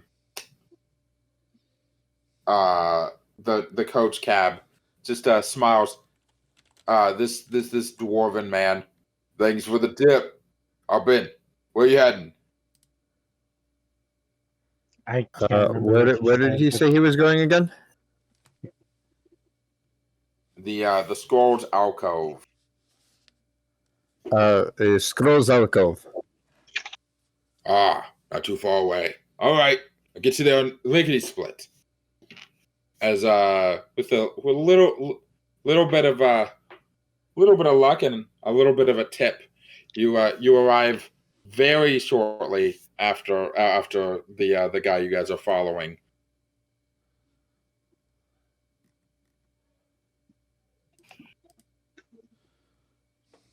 What does the place look like? What's its vibe? It's a fancy like it's like a lodge house. It's like a tavern, but it's not. There isn't like a bunch of eating, just living accommodations. It's like temporary apartment buildings. I see.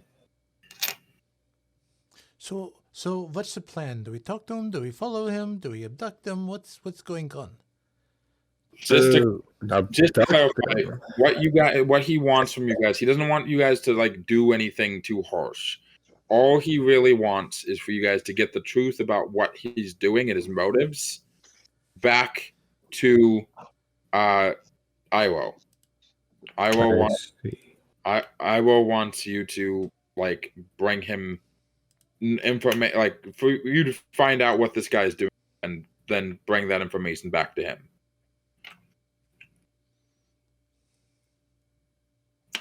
Good to know.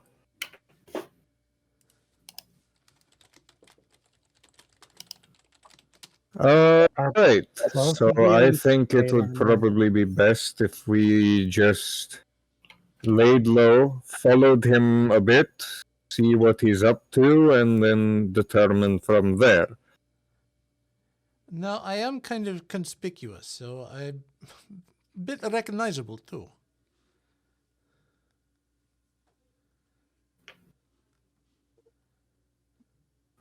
We'll deal with that when we deal with that. Maybe do we have some way to disguise you? How much money do you both have? What if you put a hood on?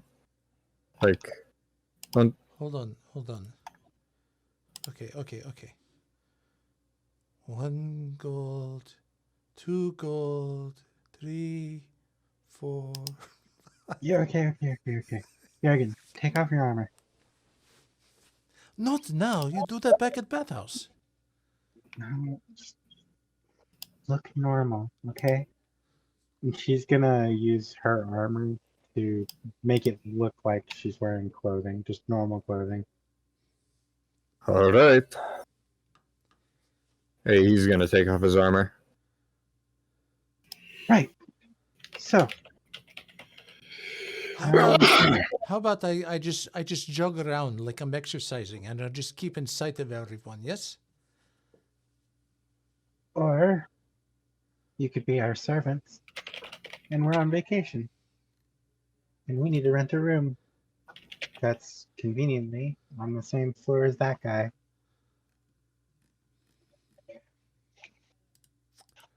I will follow your lead. Right. All Ready? righty. Ready? Yep. Let's go. You're gonna have to As take you the guys lead on walk this one. in, and there's a Leith elven gentleman behind the desk. As you guys watch, as walking into a, I'm not gonna sugarcoat it. It's like an elevator, but it's like water. It's like a water elevator. It's like there's a stream of water, and you step into the water, up or down. Cool. As you see him like walking in and is going up, he says, "What can I do for you, madame? Will you be in need of services?" Shit. I can't do the voice. Fuck. I'm still too sick to do the voice. Do an even hotter voice. I mean, what? Hey there, big guy. Oh, God. She is definitely hanging off of Jurgen's arm. Like, she's playing up the whole trophy eye candy thing. She has made herself unreasonably attractive. And she's following Jurgen's lead. You little goblinoid. Hey, for this to work, she has to look like a ditz. Like you're spoiling her. Like you're the one with money because she forgot to bring any. Yeah, I forgot. Okay. Good day. We would like to. This is a hotel, right? Or like a restaurant? What is this again? It's like a hotel, yeah. Okay. We would like to. And sorry, so the guy he walked in, did he like get a room or something like that, or is he just like, is there a bar in here? He's got a room already. You got to be paying attention. Jeez. Okay. And Sorry, he I'm already went up to it, so we don't know which floor or room. I have an idea for that. Just get to Okay. that point.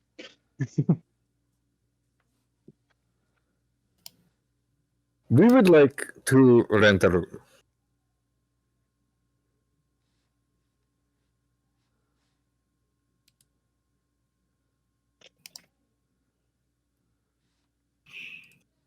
As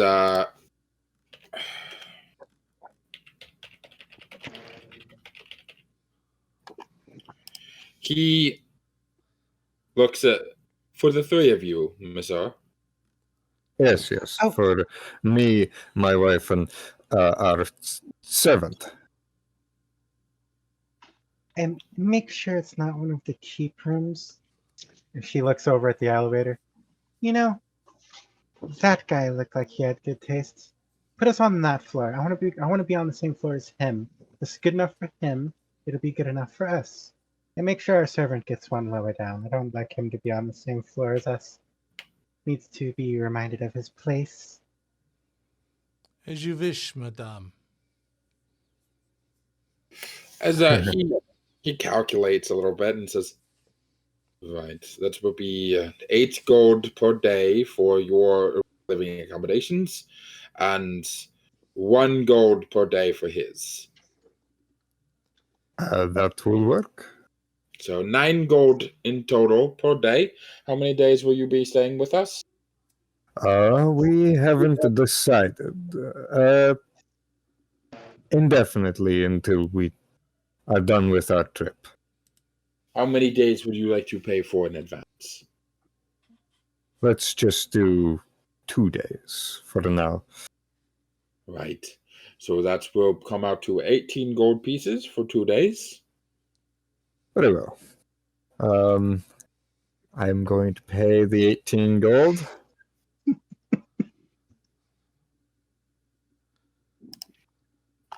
I'm give it removing back, it from my swear. inventory. I'll give it back, I swear. Oh no. I'll use this room.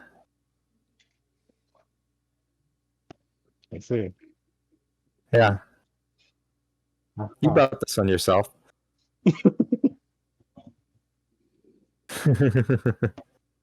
By the way, Sab, I'm very sorry. I was just doing the part. No, it's fine. He's playing along.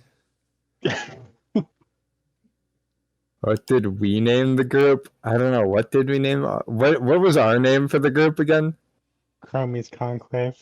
Chromie's Conclave, yeah. That was one of the early ones that Sab suggested. It was good. I like it. I know he suggested it before, and I like it. Yeah.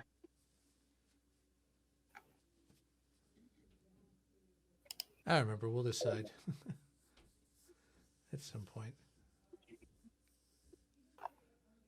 We all just meet up. It's like, okay, so we might have spurted a name out by accident. All 3 groups. Oh no.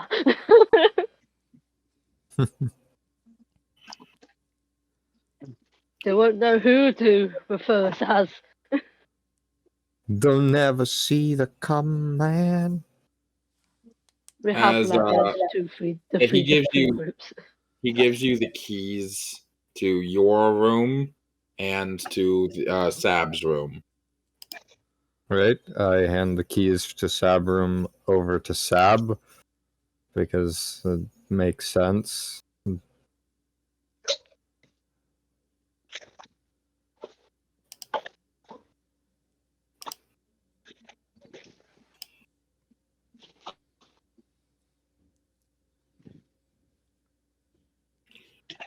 What do you guys do next? Will there be anything We're else, going Sir to- and Ma'am? We are going to go up to the room now. DM. Post haste. I'm just fucking confirming, motherfucker. Good. I'm glad you're confirming. I'm glad we have to keep you on your toes like that. Come, Williamsworth. Let's go. Bring our Saban- stuff.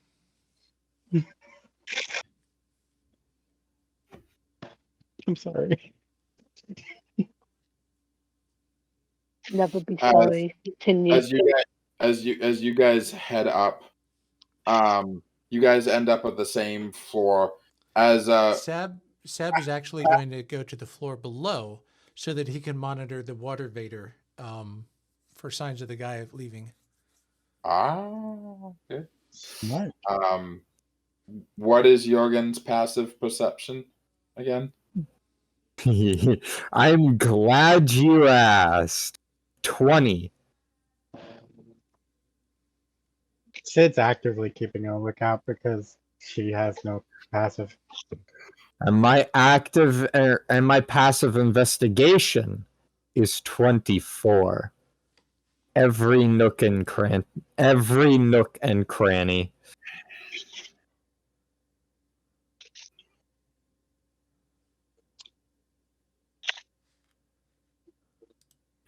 Sid forgot this was supposed to be a roll, and she's just rolled an 11. As Jurgen, you see that the dude you're tailing is still like in the hallway, fiddling with the key to his apartment. I see.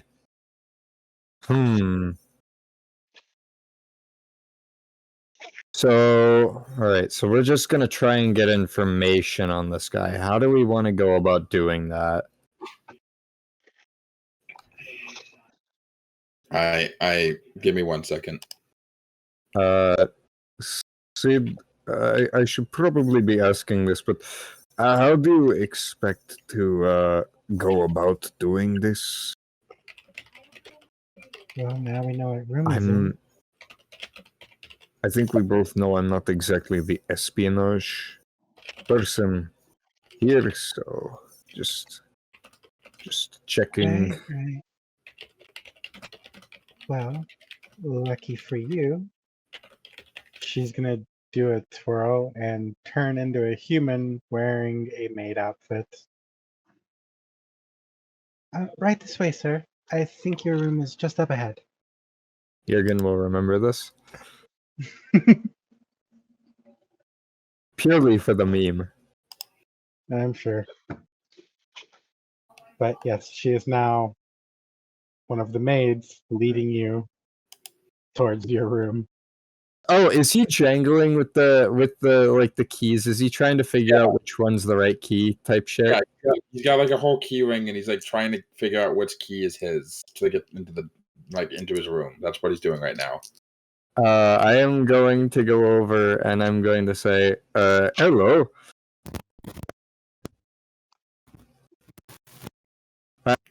Before I go over, I'm going to say, do you say to Sid, do you want to do this like easy or like fuck him up?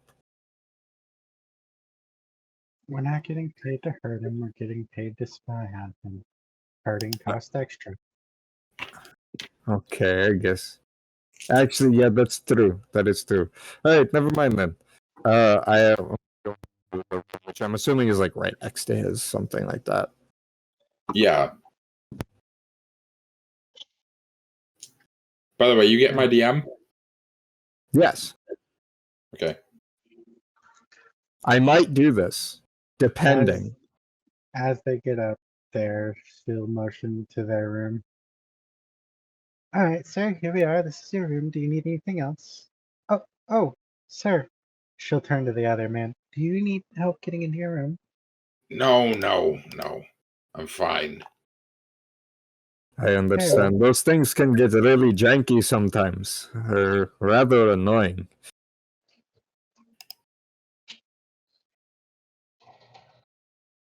He doesn't turn around. He just keeps like focusing until eventually he gets into his he finally gets the door open and just closes it without like saying anything. Before he goes in, I'm going to say, what's your name?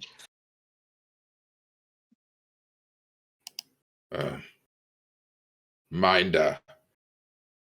That's a wonderful name. My name is... Mind your own business, as he closes the door. I'm partially glad that happened because I was not prepared to come up with an alias. Perception check. Did we see anything through the door? Fucking fireball that door now. Can I do that? Vengeance. Fireball the door? Fuck yeah. For the small impoliteness. No. First, can I roll, I guess, perception to see if we see anything through the door? Yeah, go ahead. Nope. 3. Oh yeah, no. Sorry. This is unfortunate, truly. Hey, well. She's gonna just turn back into Sid. Come on. She'll motion to their door. Alright. You should do things the hard way. Then we're fun. I mean, I would like to do things the hard way. But Sid's being a killjoy.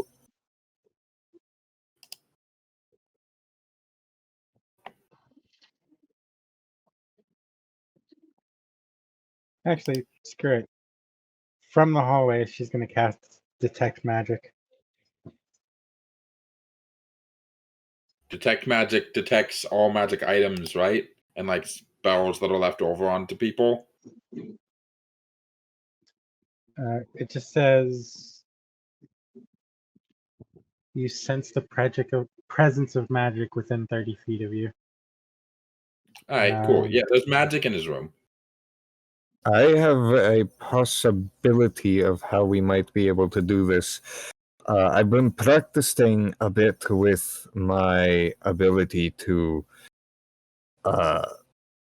use the speaking through your mind. And I think I've got the capability to kind of intrude. I've been developing kind of the ability to intrude on people's thoughts. So maybe we can utilize that. I have Detect Thoughts. I can cast this once per long rest.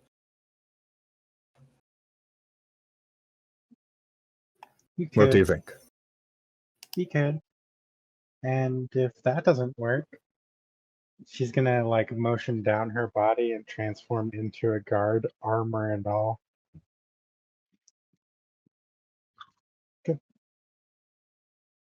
Could always rest him. That could definitely work too.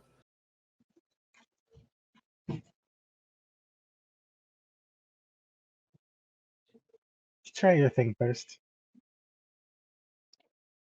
The question is, we'll have to get him. So the way I can do this is I can try and get the surface thoughts of him. But if I want to get so I might be able to goad him into going into a conversation, but that seems kind of difficult considering that he doesn't seem very fond of us. So, and keep in mind, we're saying this in our room in like hushed voices, so he's saying like, so I think that there is another way that I can do it, but if it doesn't work, I'm pretty sure he will feel like my influence on his mind, and he'll know that it's me doing it.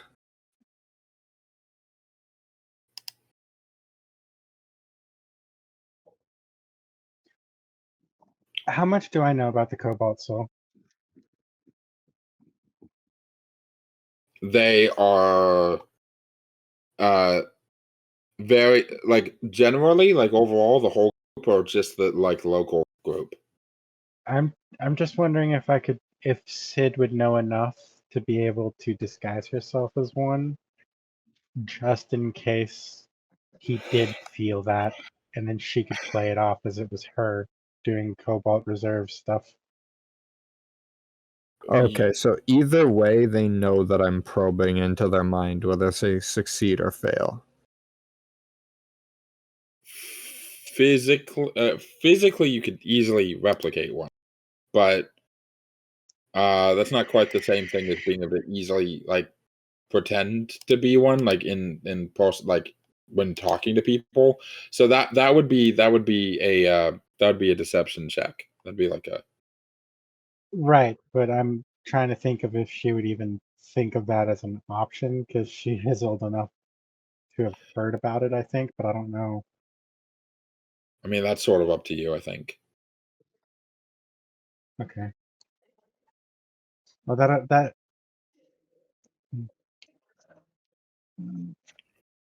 plan B is that I could try to impersonate Cobalt Reserve. That's definitely possible, but why would we need to do that? Well, you said he will know that you are in his mind. Sabanrab shows up on the floor looking for you guys. Oh, hey Seb. We got a friend over there who's just kind of hanging out. Which room is he in? He's one in right the across from other. us? Pardon? The one right across from us. Okay. Sabanrab will head up to the door. Oh no. He'll do a little hand wave and just a little muttering and kind of like a little whisper, and then he'll just walk back to Jurgen and Sid.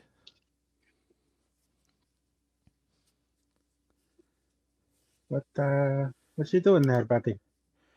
After a moment, you might smell a burning smell. What?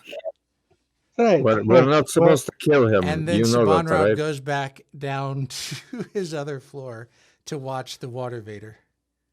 Basically, what he did is he used his second magical tinkering on the door to emit a burning odor. But that's it. It's just an odor. But anyone within range should be able to smell it, including the guy inside. Right, well, Jurgen, play the part. And she's gonna leave in her guard outfit and go around the corner down the hallway. What the fuck am I doing? What? I have no idea. Sid's gonna play a guard that just happened to be roaming and smelled it. Sabanrab, yeah, that's smart.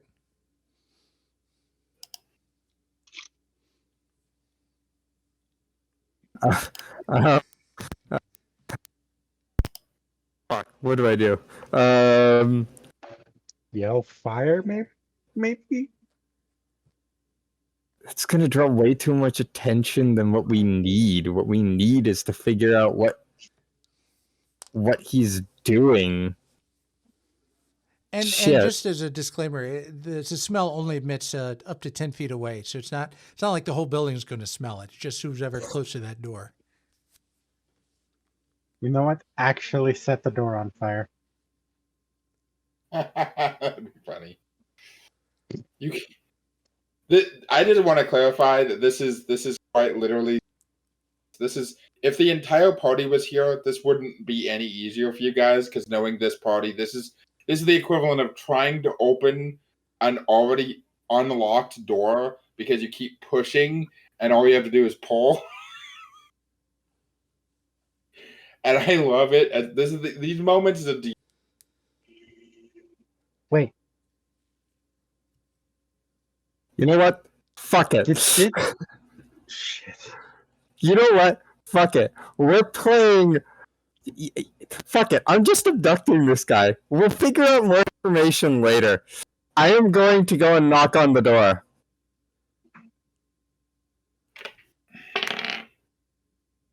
He opens and he just opens the door and he's just like, what the fuck is that?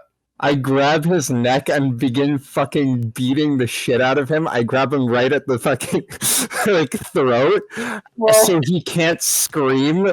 And I block his windpipe and I just punch him and I start walking into the room. Roll me a strength. Roll me a strength check. Can it be athletics? Yeah, fuck it. Yeah. Oh my god, let's go. Natural 20, 27. Hold up. The door opens and he's just like, what the fuck is that smell? Oh, it's, and before you even get out, you punch him in the throat. You don't grab, it's just like a throat punch. He's just like, he goes to grab his own throat, try to get breath out as you've knocked the wind out of him, and then you just elbow him directly in the nose and he just drops unconscious. Immediately. Just bam, bam, down. I was gonna do a funny. Oh well. Well, I just kind of whisper, Sid, go get Sab and leave. And I'm just gonna grab him, put him over my shoulder, walk into his room, and begin looking around for a bit. Austin grins and says, what's something you've always wanted, but you could never really afford? As Orving just says, There you go. I've always wanted a magic sword. You know, one of the ones that light on fire. That's nice.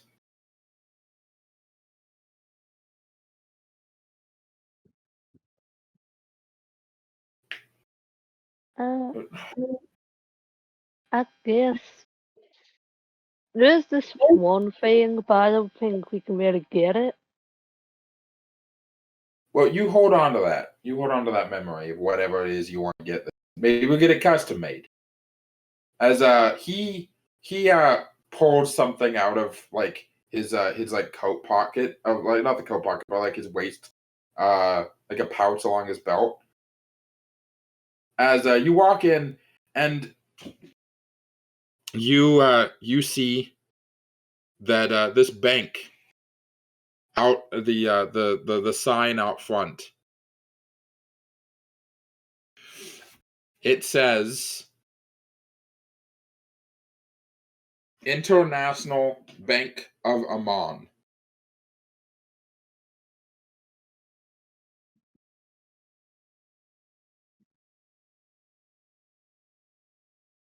Do I know this bank? I mean, it's a big branch. It's like Amon opened up a bank a long time ago that's and connected various different. This is basically the modern day equivalent to the Golden Scythe. Ah. As he says, just stick close to me. Don't look like you're a bank robber or anything, because you know it's you. And we're going to go shopping in a second. As you walk in, and there's a bunch of fancy people, the kind of people you'd expect to have like big bank accounts or business or anything like that, right? Mm. You know that I'm in that group chat, right? Yeah, I know. I know, that's why I put it in that one so you could see what I was saying. No, I mean like never mind. Anyway. Oh, yeah, I did a thing. I didn't realize. Shut up. I thought it was DMs, not group chat. Goofy goober. Fuck you. As he walks right up to the teller who's behind like a little like screen, and he says, and it's this half elven woman with red hair, nice dress. As she smiles at she smiled. She says, "How can I help you today?" He says, "I'd like access to an account." Is it not your account? I have all the criteria right here. As he slides the like a note under the screen and just stands there waiting for them to read it. And it's just like she reads it. And she looks up at him. And she looks down back at the note.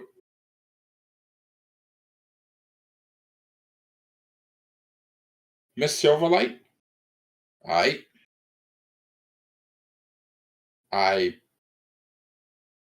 All right, let me check the status of the account real quick. As she stands up and she walks away, it's gonna be a second. She's gonna have to get her boss, and her boss is gonna have to get his boss, and maybe his boss. It's secret. And keep it a secret from everyone else, okay? If Mom wanted to talk about it, she'd talk about it. And I don't think Mom knows I know about it. He raises an eyebrow and just puts her arm on his shoulder and leans on it. It's funnier the longer they don't know, you know? This little shit. I'm gonna kill him. I mean, as she comes back, do you happen to know the access phrase that would have been used? Oh, yeah. A raven and dragon's fire. Right. Okay. And how much did you want to pull from the account today? Oh, let's keep it small. Let's let's say 3,000 gold pieces. Okay. 3,000 gold. Right. Would you wait here for a moment? Of course. There isn't any sort of issue, is there? No, there isn't. As she walks away again and says, "Well, let's sit down. As offering this 3,000 fucking gold pieces? What are you? Or I could have gotten him in platinum, but that's no fun. Nobody wants to break a piece. As he just sits down in the reception area like this is no big deal. Yeah. I could just make this worse, and she just sits on his lap. He very confidently puts his back on your lap, like holding you there.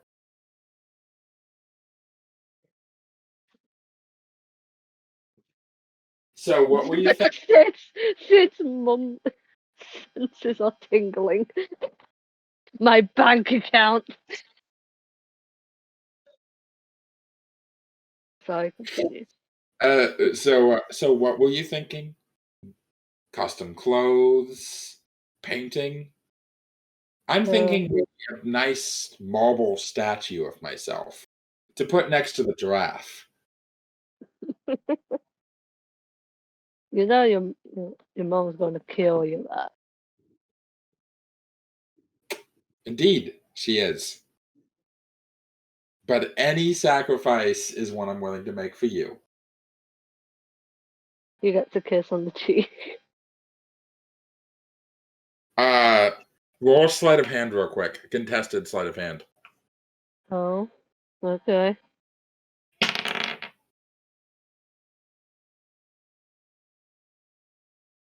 Dirty 20. Oh no.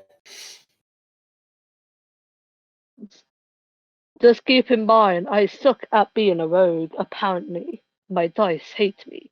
That's stealth. That was a natural 20. Fuck. I rolled the wrong thing, but they're the same number, so can I keep it? Yeah. No. So you go to kiss him on the cheek, and he tries really slyly to move his head just enough so that you end up landing that kiss on his lips instead. But then you see that coming, and you move where the kiss is going, just out of spite. Yeah, after she moves, she pulls away and puts her thumb on his lip. You can't now stealth me. I can try. Of course, I'm not really one for sneaking around. That's definitely more your. You'll get used to it. For example, she pulls out a wallet. You really gonna make me have to use the line? No, the thing is, he would notice it's not his wallet. Who did you take that from? Irving will start to notice they lost his wallet. Irving just shrugs. You want the 3 silver I've got in there? By all means. I'm just making a point. She hands it back to him. He chuckles. Don't rob from the poor. We don't got nothing worth it. No, but I'm gonna enjoy having a rich friend for once. Yeah, don't worry. We're gonna hit the town. It's gonna be great. We did our job. Now we just gotta wait for mom and dad to be done with theirs, and for all this, your boyfriends to be done with theirs. She just does a dramatic, just falls. You'll notice that there's dramatically less like salt than you would probably expect out of him when he says that. Yeah. As that's why the lady from behind comes out with a small chest, not a huge one. It's basically the size of a tote bag, and places it down on the table. Right. Can we have your name for the registry so that Miss Silverlight knows who accessed the account? Of course, that'll be Austin Stagwind. Thank you. As she walks away, and he opens it just to reveal it's just gold coins. As this big grin on his face. I was tempted to do something. I'll send it in the group chat. See, this only gets funnier the longer it goes because you guys haven't realized something yet. As he grabs the chest under his arm. All right, let's go. And moving forward, you guys basically have a night on. There is like you go get drunk, buy super expensive shit, expensive clothing, jewelry, anything you guys want that you find, you can grab it. You got thousands of gold. This is all for spending. Every time Phyra is like, maybe it's too expensive, Austin insists that all of the money is gone by the time you guys go back tonight. Okay. Am I able to get the thing we said in messages earlier? You are able to, not an exact replica. Like you go to a jeweler. This is a thing that I'd like to get something like this, and he like puts a few different pieces together to work on something that and gets you something pretty close to the original. Not, obviously it's an own thing. He doesn't have a picture to work off of or anything. Yeah, I'm going off memory, which is not great. And at the end of the night, you guys are heading back. You're like not even a block away. Irving has kind of stumbled ahead as you guys are like heading back on your own. I'm gonna very see how. Okay, very, very drunk. I was about to ask. Very drunk. On expensive ass alcohol too. Where is this doing the laughing shush? You doing what? Sorry, you broke up. You know when drunk people are just going shush but laughing during it? Oh yeah. What am I supposed to be shushing about? I don't know. This was a lot of fun. I gotta agree. We should do this more often. We should. No, absolutely. 100%. As he kind of looks you in the eyes. Can I? He just puts her hands around his neck. Can you what? Give you a goodnight kiss. No, I'm not stopping you. I'm sorry. Big old smile. Big old smile. Hello. Hello. Hello. Greetings. He's adorable. Bye. Have a good night. What was that, Sam? Sorry, I was attacked by a dog, but it was a pug, so it was cute. Oh, that's awesome. He gives you prolonged. He gives you like a prolonged kiss. Not like a hot makeout session or anything. Just like a peck on the lips, but like holds it for a little while, and then pulls back, and then laughs. Not like in like a oh that was awful kind of way or anything like that, but like a genuine like. And then pulls back a little bit, and then in a real quick flash, Austin's clothes stay the same, but it's Ella now. She's just still laughing.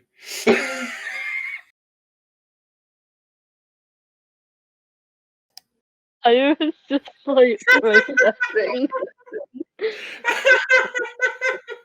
That was Damn, so Clover, easy. My girl. Oh. Damn, Clover, you're gonna go for the 343 when the other one is of age. Wow. They're all of age, you asshole. No, not all of them are of age. Not the youngest. Not the youngest. The youngest one is like 14. I keep saying Well, this, she you was 16. goobers. No, that's not how old she is right now. That's how old she was when you left. No. She was 12 when she left. Remember this, Dan. No, that's not. Hold on, I have it penned. Yes, it is. I remember. Why does No, you're the wrong. age change? No, hold on. You dumbass. I Hold on. remember perfectly. Okay, no, you're right. Okay, so hold on. Anna was. Yeah, exactly. I know I'm Anna was right. 11. No, so she's turning 17 now. Like she's turning 17 in like a few weeks. She That's was the wrong 11. How does she do 7? How does she become 17 in? It's been 5 years. It was 2 years. What the fuck? Your No, numbers it's are been getting 5 jumbled. years. What the fuck? What's happening? It's been 5 years. You've been saying 2 years this whole time, you fucking asshole. It's been 5. It's been 5. That's bullshit and you know it, but okay. It's been 5. Austin's in his mid-20s. Ella's in her early 20s. I thought he was in early 20s.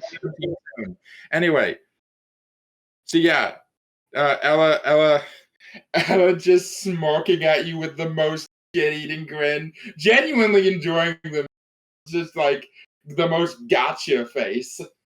Well, I'm not complaining. She dramatically tilts her head. Oh, not okay. How does this fancy? As she turns into Sid. Yeah, her face.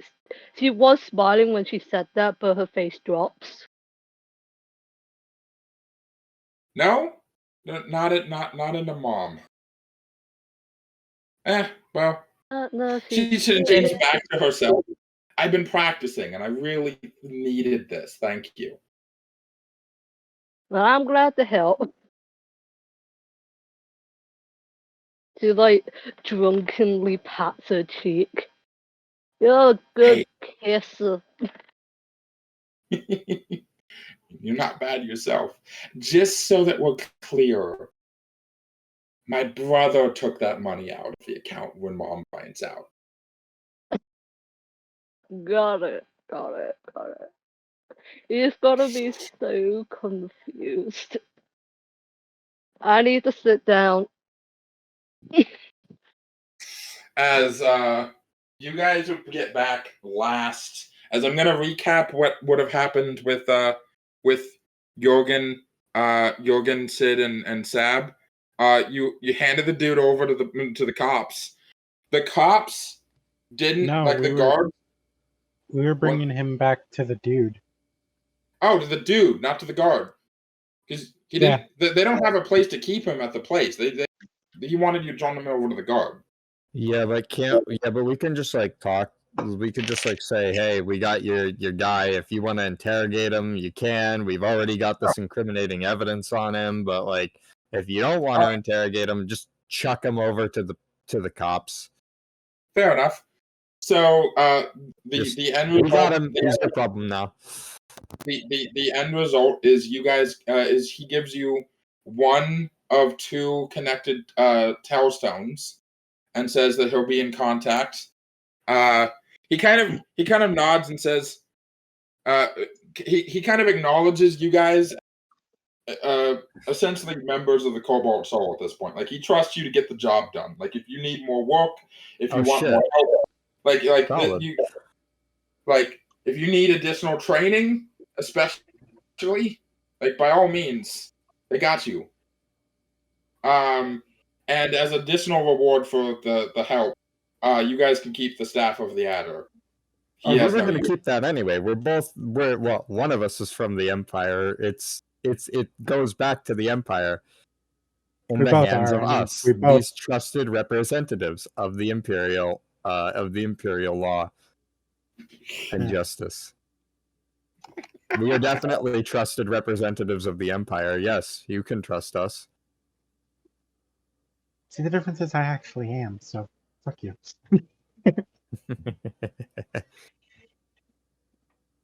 Fear not. I am here. What would Phyra's reaction be to two Austins at the same time? Too drunk for this. Lefty's reaction. I'm seeing Black stuff. fireball. Two Austins versus Levki or I mean, like one Austin versus Levki isn't even a competition. Don't hurt him further. Two Austins versus Levki. That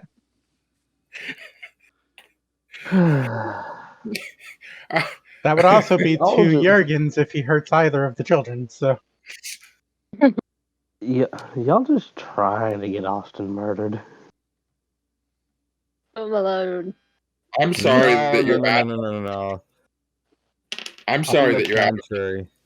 I'm sorry that your out of character masculinity is threatened by an NPC. Come back.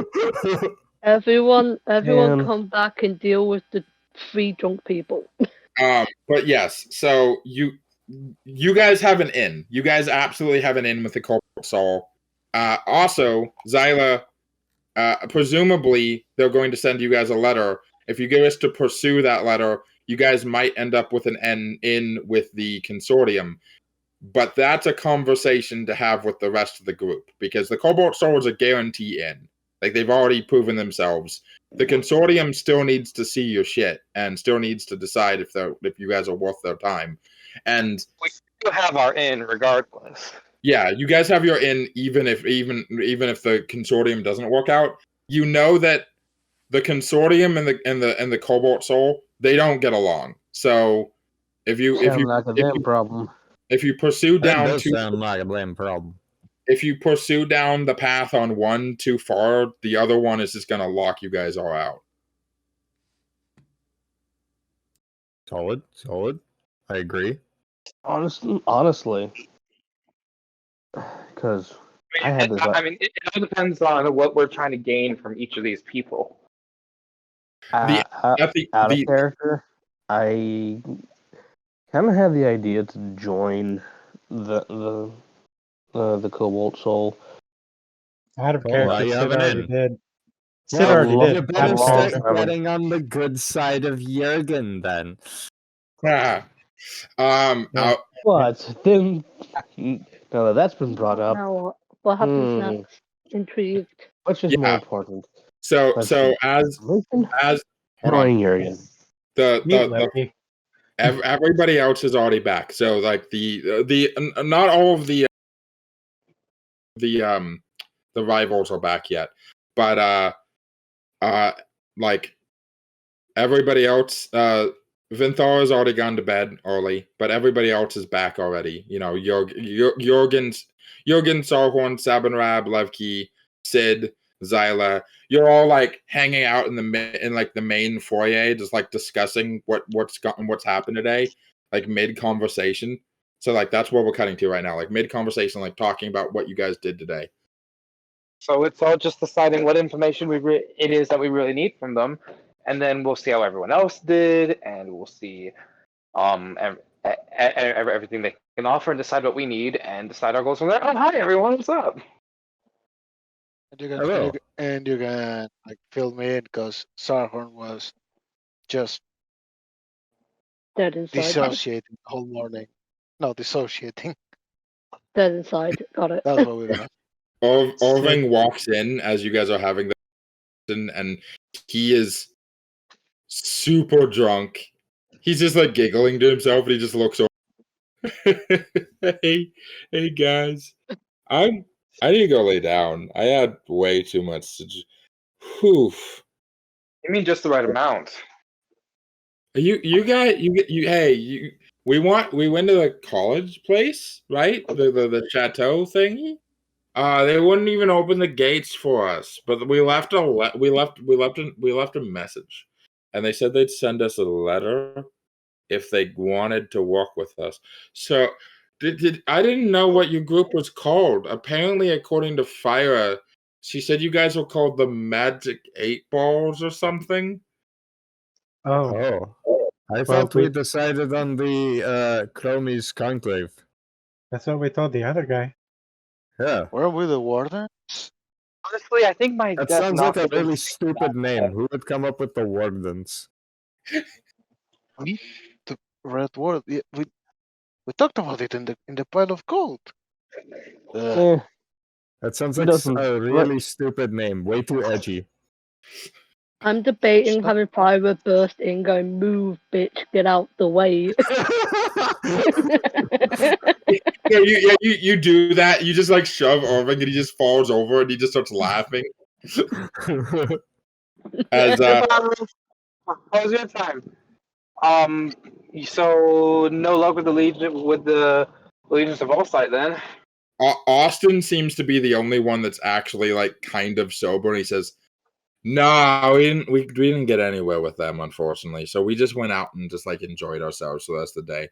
We like saw what the city had to offer. The city had a lot to offer."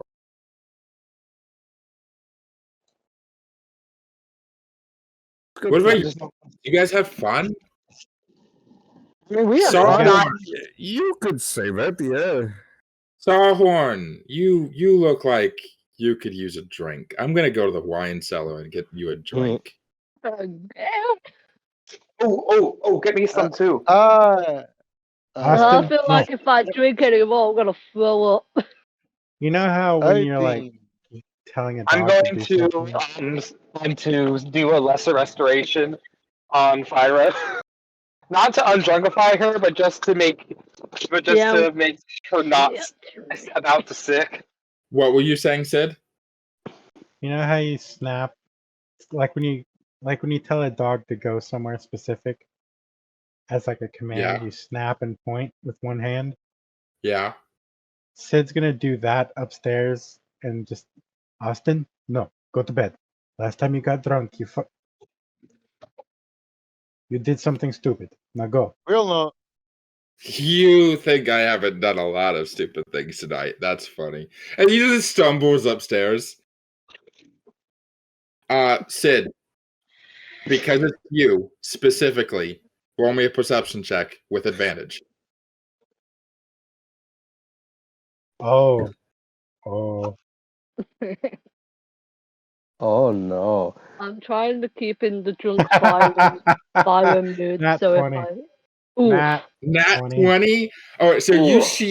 you see as they walk upstairs, like just out of the view of most people, but like you're sitting right on the edge, so you see a little bit more. You see them start to you see their skin shift white for a second. As you realize that wasn't Austin. She just smiles. She's getting pretty good at that. Huh. So, Great. Well, she'll take the staff and put it on That's the, I it, we guess, made there's a it. coffee table. Is there a coffee table? Since we made the bases back Your coffee when table. Krampus. Jesus. Austin, we made peace when Krampus came. Why don't you just lay down in the drinking bud? He already went upstairs. drinking. more alcohol is needed. I heard drinking. Right. You should also stop. I point at you. No, how do I'm gonna convert that wine into water when he comes down. Jesus Christ. no? Not Jesus Christ. By God. You can never have enough. Have you This is considered that? this is true. I have a slight question. Yeah, Because I'm not quite sure how much Xila knows. Does Xila know anything about the whole Austin situation and Phyra? Because I don't think anyone's actually talked to him about it. No, I don't think Yeah, he does. yeah. I fully Yeah. do not think he has any awareness of what Austin No, you is. do. Well, They- yeah, they you told did. you. That Yeah, you happened. that happened the first. That was the whole thing. The episode where you like healed Phyra's scars and No, stuff. he's talking. He's talking about like when she screamed at him at night. and No, the I'm just talking conversation about was them being a thing at all because I don't think anyone's actually mentioned that. And it's Yeah, I no, think no. it's So Levki and Phyra talked to you about it that night. That during the session, like at the camp, like they still thought you were dead. Very shortly after you. Oh, right. Okay. Yeah. Now I remember. I was just like, I don't think I ever actually had this conversation with anyone. I don't think he's aware of any of this happening. Anyway, So this wouldn't be during the day. This would be near, pardon me, in the middle of the night. Okay, then in that case, you are you looking for Austin? Because he wouldn't be in his room if you go check his room. I'm gonna actively be looking for Austin.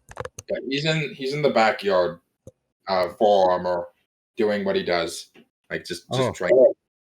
This works out for me. Because I was gonna lead him here anyway.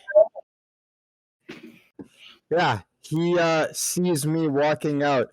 Normally I'd be like walking around in like, normal, just like everyday attire.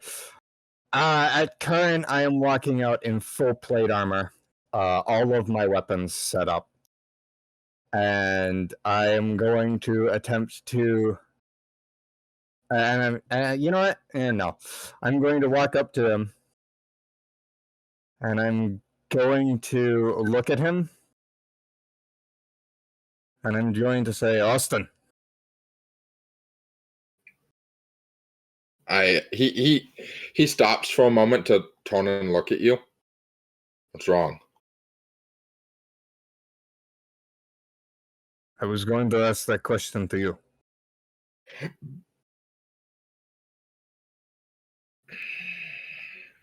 do you mean? Nothing's wrong. That's not true.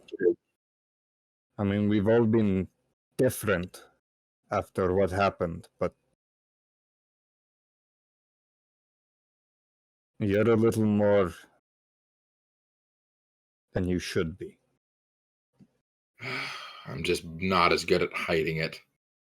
He sinks his like gladius into the mannequin and puts his shield down.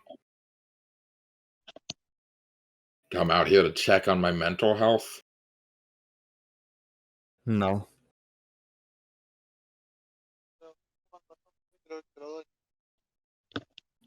I came out here to see who you are now.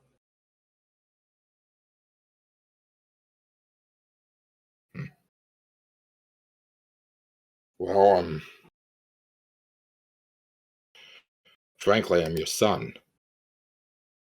He says that with both a little bit of pride and a little bit of bitterness, and he says, I never stop working. I don't get enough sleep. Everything I do is for somebody else. I can't imagine my life without. And now I can't imagine my life without my sisters. And would you look at this? Caught up in romantic struggles. I swear, I'm not your son. I'm more like your clone.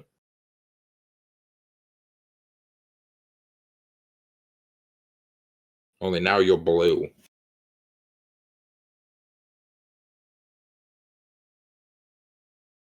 Do you remember that part of Dragon Ball Rage where they say, "Give it time. You're hanging out with the right crowd."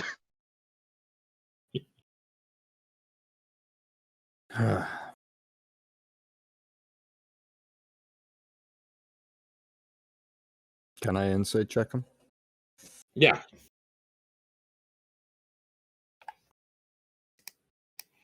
Come on, give me something good. 16.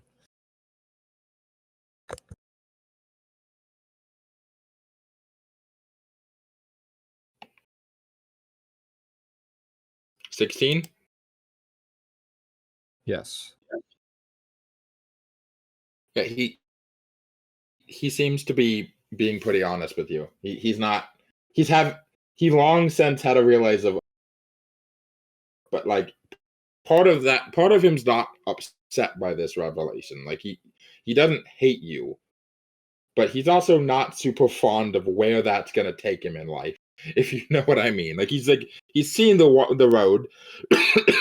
You've been traveling it for years. He's not a fan of where it leads. How Not long very have you good at been these kind of training out talks. here? About an hour. Couldn't sleep.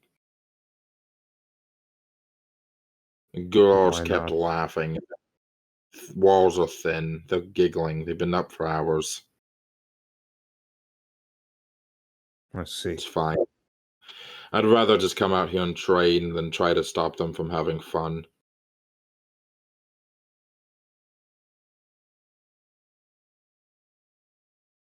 I don't need a full night's rest anyway. Every time that there comes up a situation where I need to do what I do best, you're already here. And you do everything I do, but better.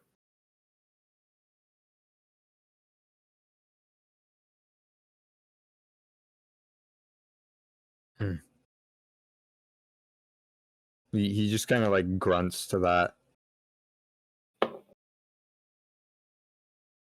Well, let's work on a bit of improvement then.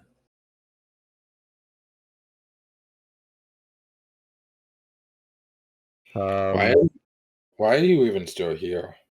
He says, genuinely. You were with all these people to try to get me and the girls and Mom back. And now you do. What's the point of the quest for you? What's the point of going on this trek? Why do you keep standing in the way of the Aerithorians? Why do you care if they get the crystal? You know what they want it for. Make portals. What they're doing is hurting people. What Yeah, they're and you're doing not. is they're going to cause the death of an entire world. He rolls his eyes. Right. Because you know everything perfectly. I know a lot more than you. You're a lot more stubborn than me. I'll give you that much. Maybe.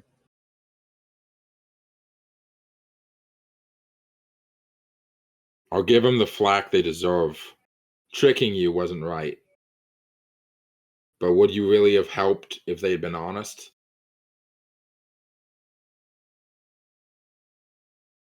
That entirely depends on how they broke it to me. If they had told me that the world was going to end because of their actions, then no, I wouldn't have helped them. If they had told me that they were going to kidnap my family and take them away from me, then no, I wouldn't have helped them.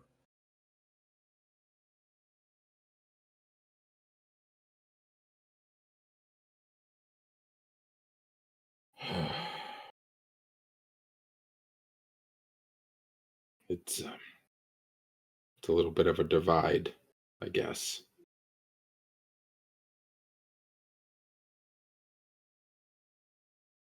Get your sword.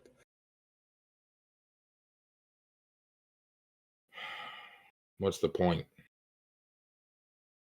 The point? There doesn't need to be a point to a training session.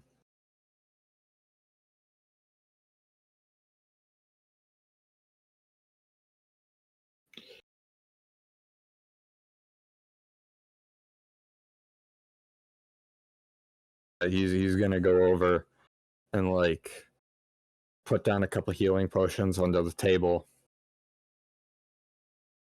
He's gonna like take his helmet off, place it down onto like a bench that they probably got around there. And he's gonna grab a wooden sword.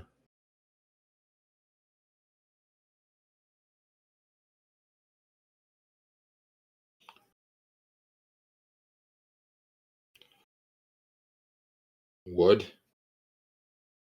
Didn't use wood with Mom. Look, do you think that you're above this?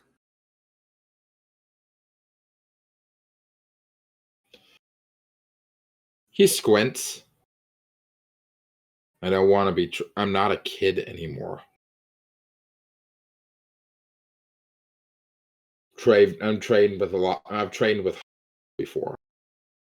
As he pulls his sword out of the dummy. Unless you're afraid of getting hurt. You think I'm not able to hurt you with a wooden sword?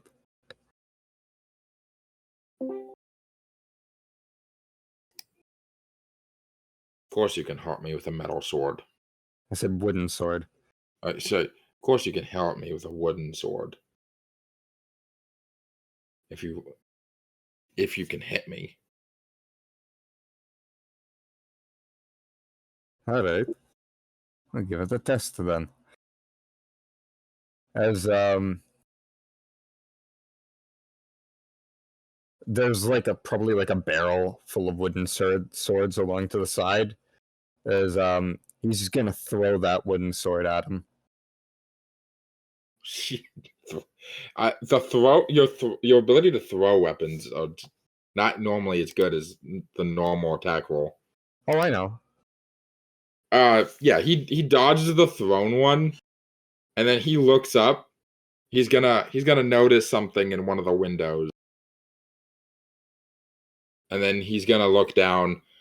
And immediately as he looks down, he sees that Jurgen has telekinetically lifted 3 other wooden swords out and is like spinning them around his hand as he charges forward and like shoots one and then another and then another, all trying to hit him. He pops a shield spell, and they like he holds his hand out, and they just all bounce off the infinity between him and you. Now, it's all coming together now. It is all coming together, baby. Yeah, no. Jurgen immediately like gets in close, picks up one of the swords that like smashed into the sand, and then like goes for a swing, and as he dodges out of the way, he telekinetically pulls another sword that was slammed into the ground into like the direction where he's going to dodge. Hold on. Yeah. Favorite daughter.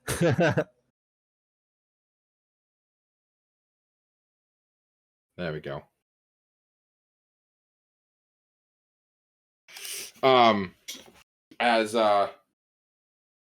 Sorry, repeat that again.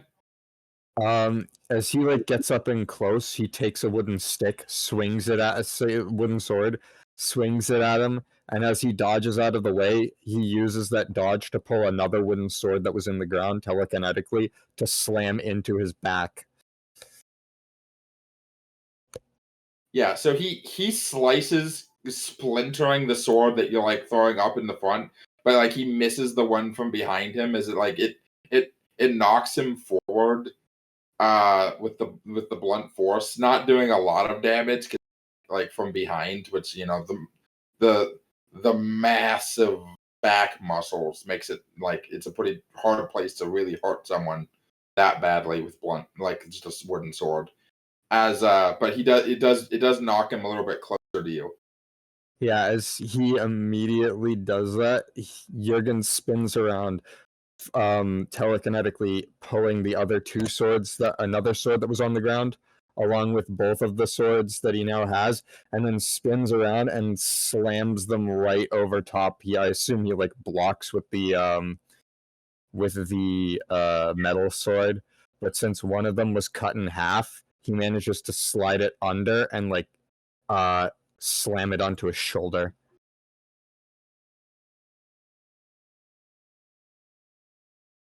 Yeah, as he backs up a little bit, as he doesn't have much in the way. Like most of his armor, chest armor and a helmet. Like his arms, usually in a fight, like he doesn't have anything on his arms. As he.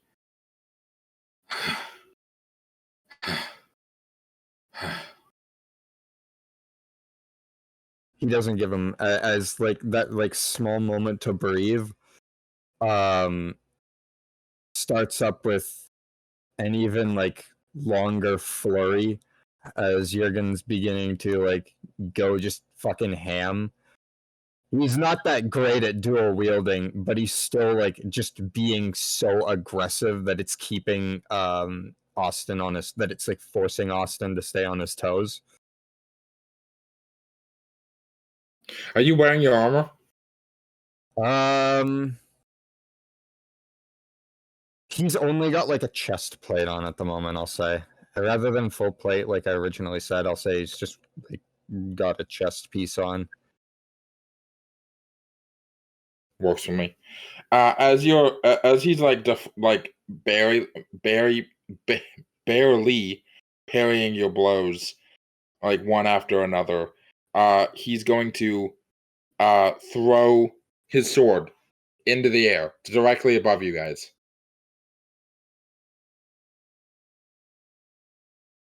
As Jurgen like reverse grips both of the swords and like attempts to just pummel him in the face with both of them while he's unarmed.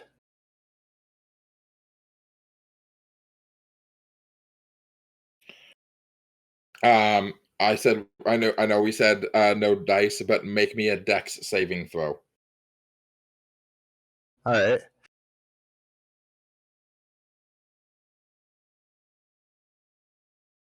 Ooh, 12. As you're moving like the paw forward, he lowers his body and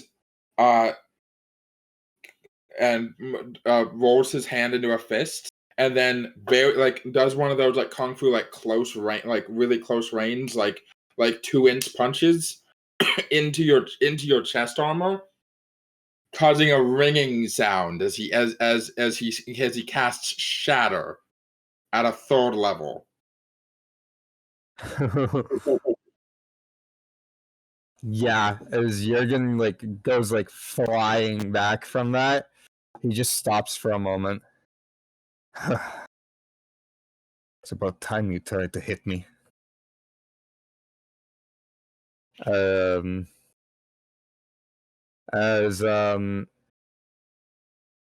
Yeah.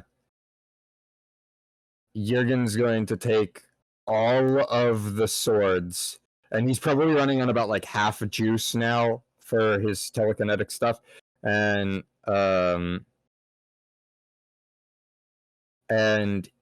he causes all of the like swords that are in the ground and everything to just immediately shoot forward towards him at the exact same moment.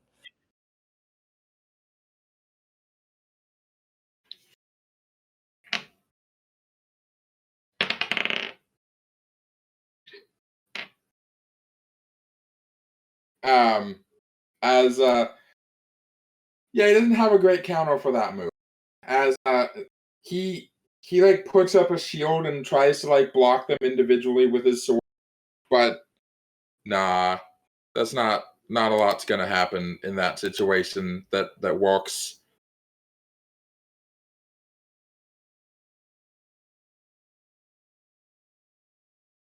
As he gets pummeled basically to the ground.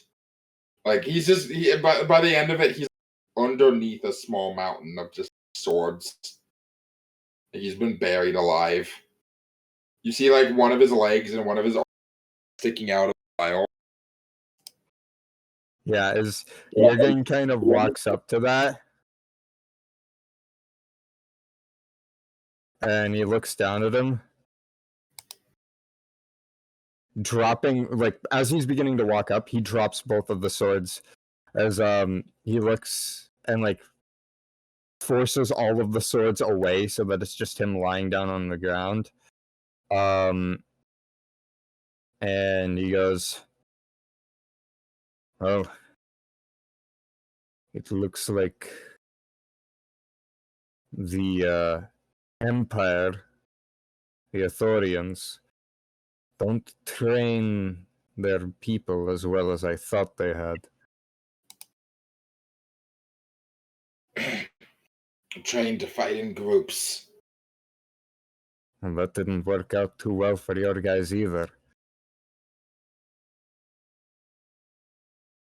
Now, did it? Oh, then. I see. And he glares at you. Don't you ever dare talk about them again. That sounds like a you problem.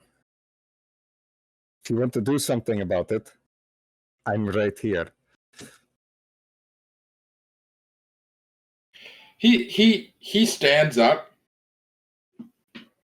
How about this fact that you spent years trying to get back to a family who had already moved on, and then you rescued them from something they didn't need to be rescued from to put them in more danger, and then you put salt in the wound. That's words. You have fist.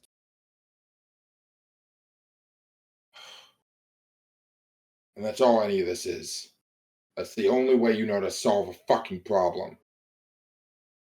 You know, maybe I would know a few more things if you'd come home a few more nights and spent a few more dinners with your fucking family. Suddenly we matter when our lives are right in front of you. The only thing you know how to do is work for us or hit us. Why'd you even care to rescue us? Your own inflated fucking sense of failure? I should just go back. I should take both of my sisters and go back.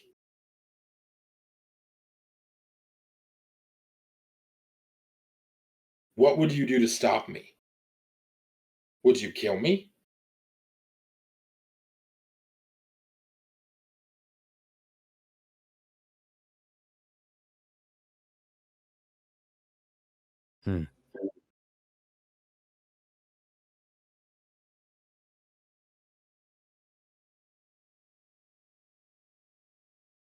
He, like, just casually walks up to him.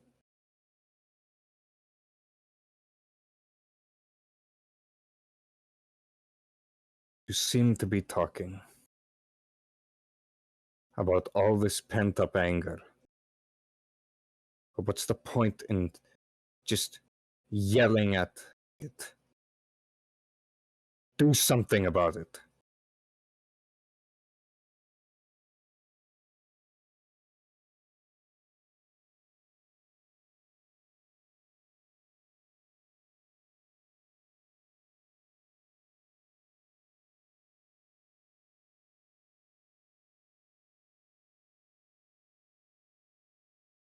Hello?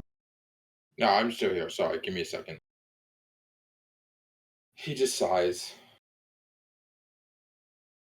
Never mind.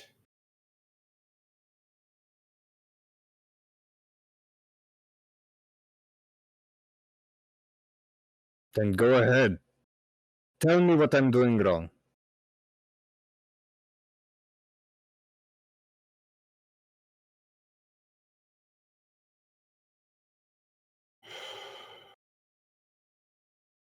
Explain it to me.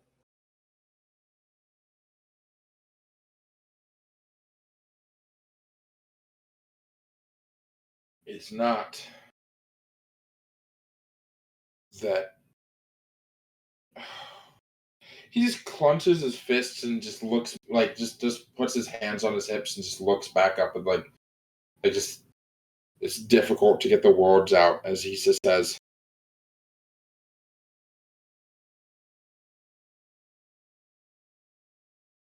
It's just hard that after all this, after years of you being away, now you want to try to be off when we're not kids anymore. When we have all these things going on that don't, and I get it, you just want to be a part of it. You don't need to be our lives. You just want to be a part of our lives. Thought we're in danger. I can't hate you, but at the same time, do you have any idea everything you took from us? You don't. And every time I try to bring that up, you justify yourself.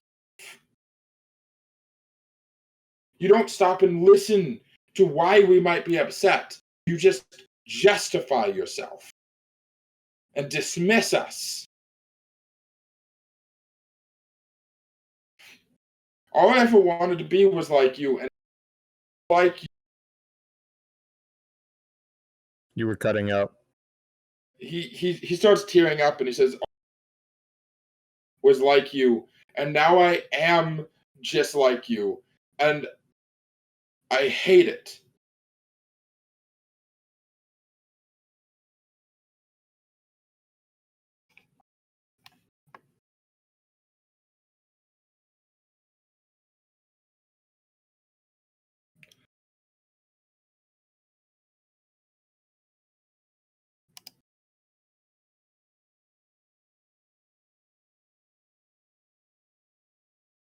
At the beginning of this,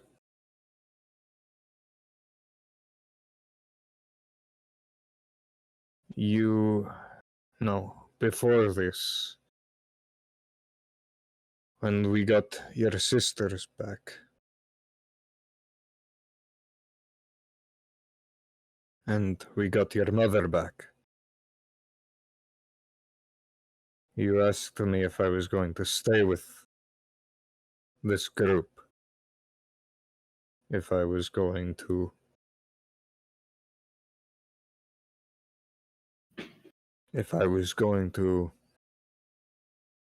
be a part of this group, or continue, or return back to my life.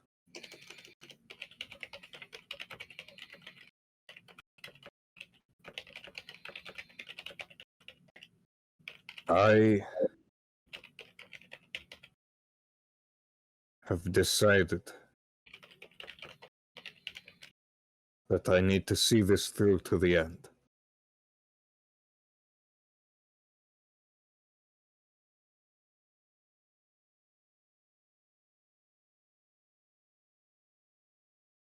Just like I think you've decided that you need to see what you're doing, what you did through to the end.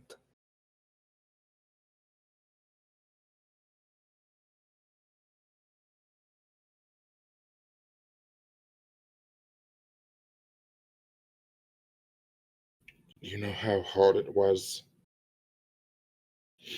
to walk out of those gates with you? Because it was you, Dad. After years, I hadn't seen you. Was I supposed to just let you walk away again?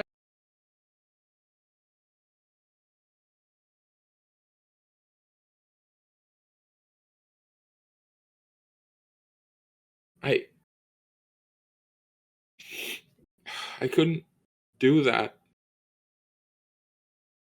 Even now, you're trying to get to Alexian before they can. You still want to fight them, and none of you will listen to me. But I'm still here, aren't I?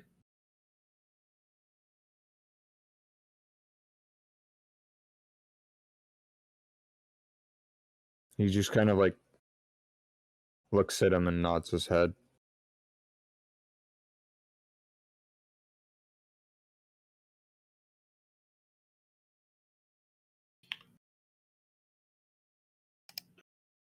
We are two grown-ass men with things to do in our lives. So let's just stop pretending that you know everything. You've been a part of all of it since the start. And maybe start over. Because the longer you think of me as someone you rescue, the worse this is going to get. You didn't rescue any of us. You didn't even rescue Mom. She rescued herself.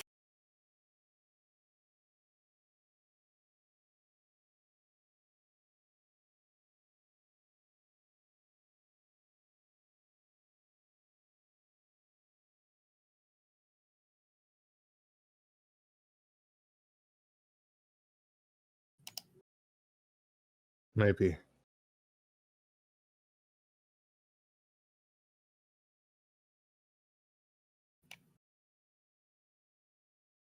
Maybe I am just useless.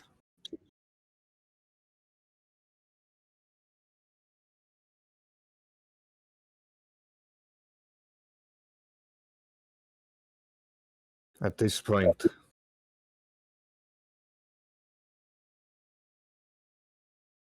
I'm here because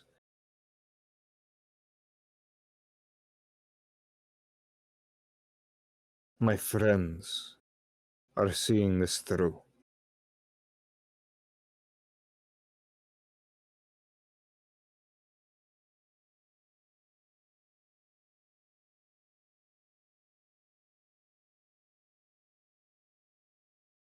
I understand.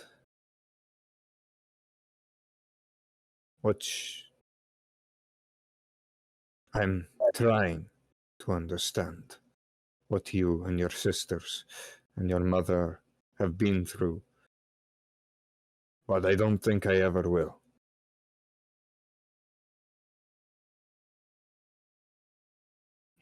You can start by talking to us like people, instead of thinking the best way to get to the bottom of why I've been the way I am is by fighting me.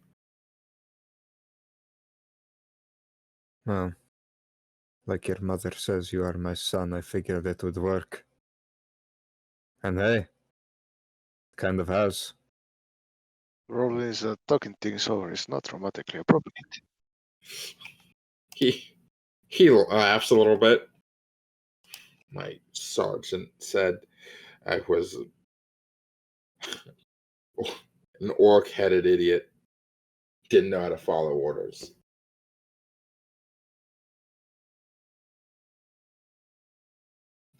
Oh, I guess the apple doesn't fall far from the tree.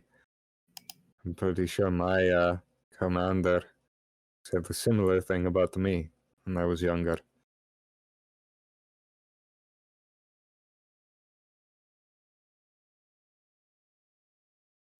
I think he referenced me as a bugbear that time.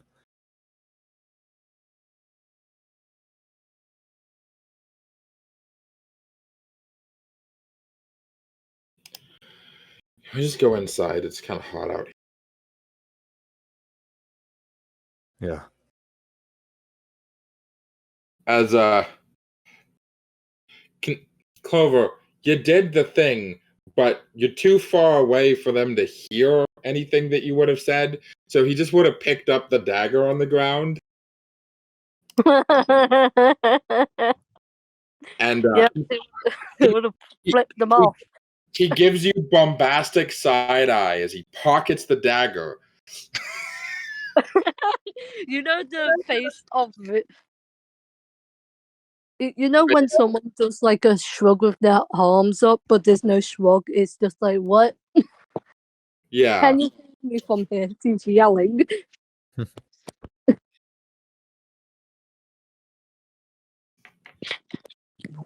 Now she's just miming hug. She's still doing it.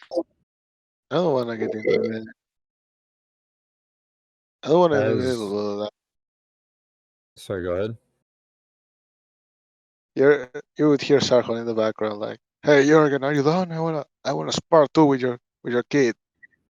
He throws the dagger at Sarhorn. Can I grab? Can I grab the dagger mid-air and pull it towards me? hey, I still have a little bit of psionic shit left. Watch out, Sarhorn. That avalanche of swords is coming for your neck. Oh, But yeah, Uh, as they're walking away, Jurgen just kind of like, as they're walking inside, Jurgen just kind of like stops at the door and is like, for what it's worth, I'm not going to kill them like I did before. I'm not going to fight them like I did before. I'm going to try my best to reason. I'm going to try my best to be diplomatic, if that's at all possible. Diplomatic my ass. So he's subscribed to our anime channel, and so he's watching to see us on our adventures. Yeah. Yeah, exactly. He's a subscriber, and he would like to see how the story can. Hold But on, we're I'm gonna say this real quick. Who's ever watching this video, watch Trolls 3 band together. Okay, I'll leave.